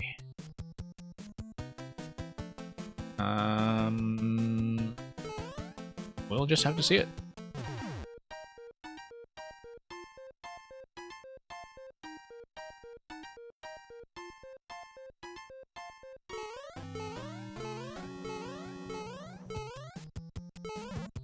Okay, well...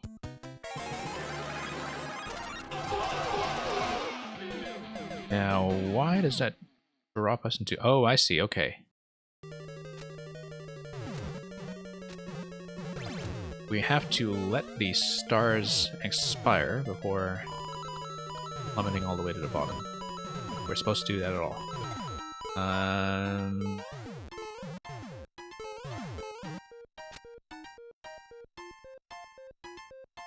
Unless the key on the left side is correct, which may be the case.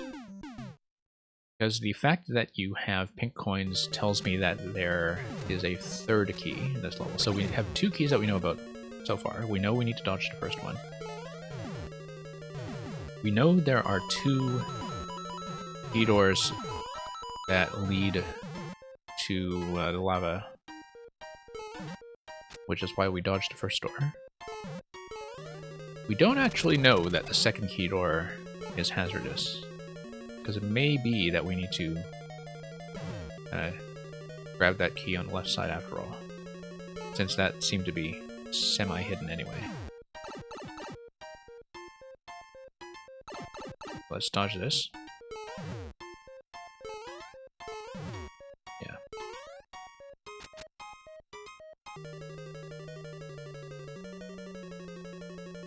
I think the key to making something like a troll design work is that you want, when the player figures out how something works, you want them to be able to recover their position very quickly, where, you know, once they figure it out, it's very easy to get back to where they were. So if they hit a really long death trap, they only hit it once. I think that's the general principle. That is sound. Okay, so we need to go around that muncher.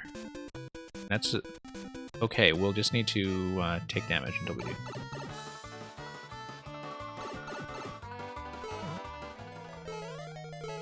Now, what's going on here? Let's... Oh. Okay. So we need it to be fast. I see we're missing 1 coin for the key door at that stage. Okay, so you want Blue Luigi.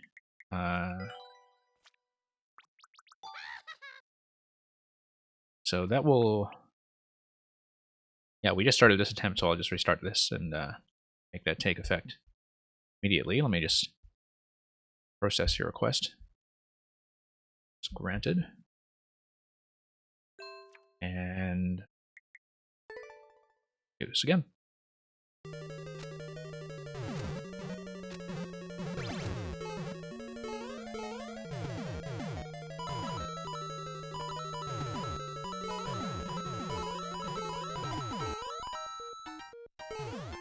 Hey.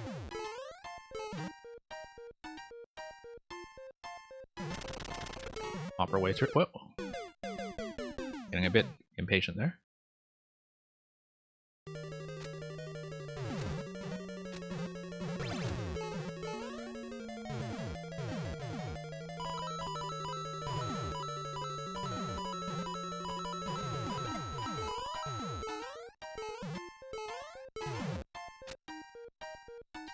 And let's continue. High classy. Go.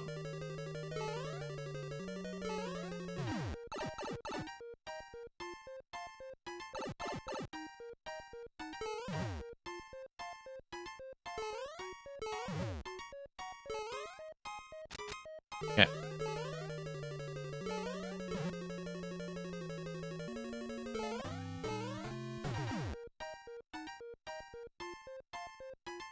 Now, I think we generally have the right idea up to here. We don't know if this will lead us anywhere interesting. We do know it will lead us somewhere relatively new.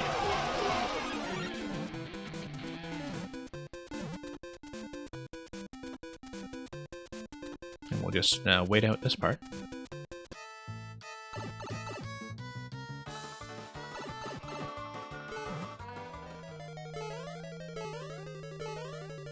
Oh, okay, that's a trick. Okay. Well, we haven't seen yet if we can actually go through that pipe, so we'll make one more attempt at that and see if that spot is anything interesting.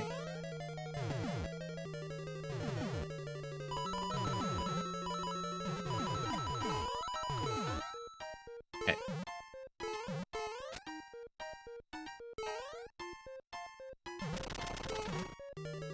There we go.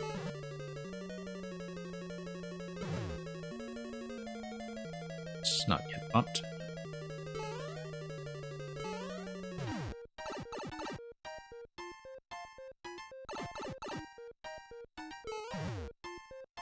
Okay.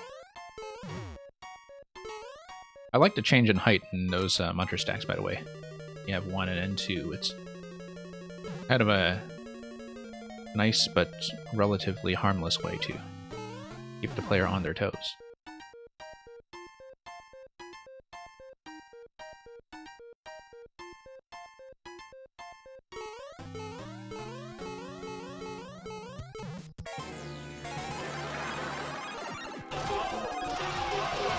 Okay.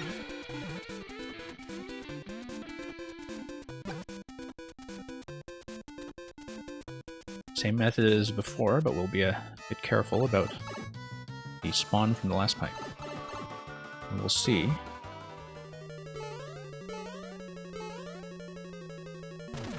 Okay. Down we go. Now what? Okay, we do not have the last coin for the... Oh, okay. I see.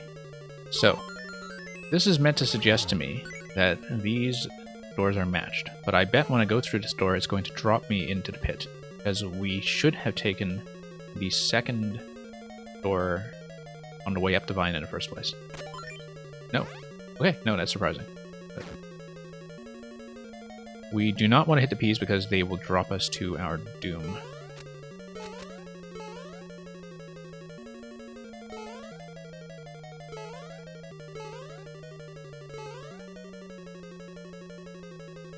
We do want to hit one of these P's.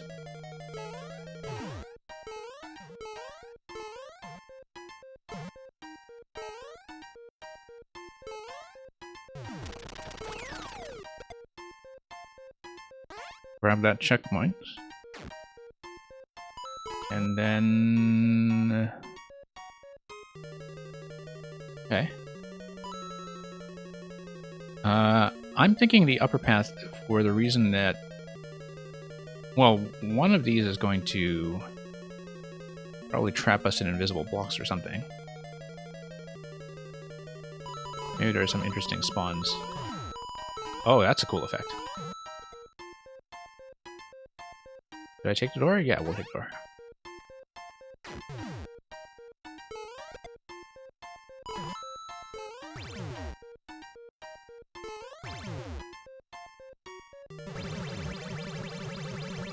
I see. Just needed to activate that mechanism first. Then drop in here. And then... Oh.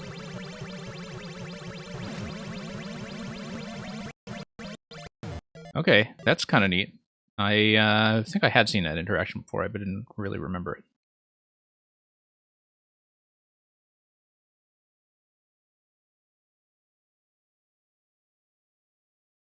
I bet you I'm not actually supposed to take that.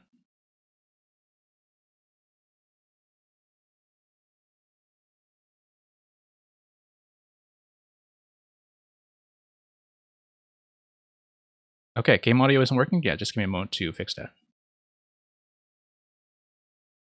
Sorry, that problem had not popped up in a while, but thank you for telling me about it, because it does happen sometimes. I will fix that, and then I will get back to what looks like the end segment here. Just a moment.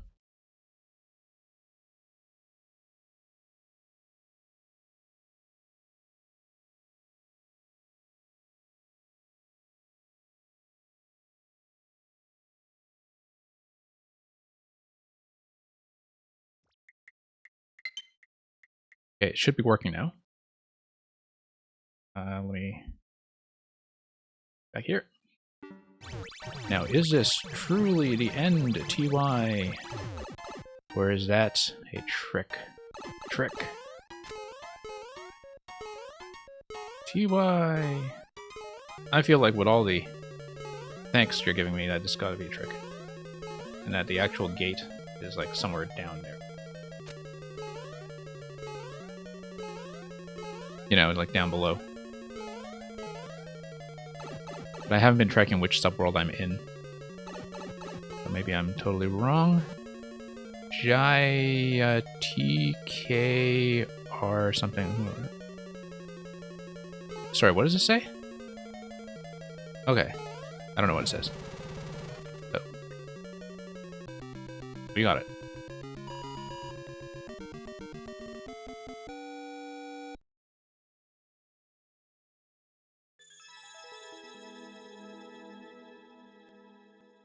Okay.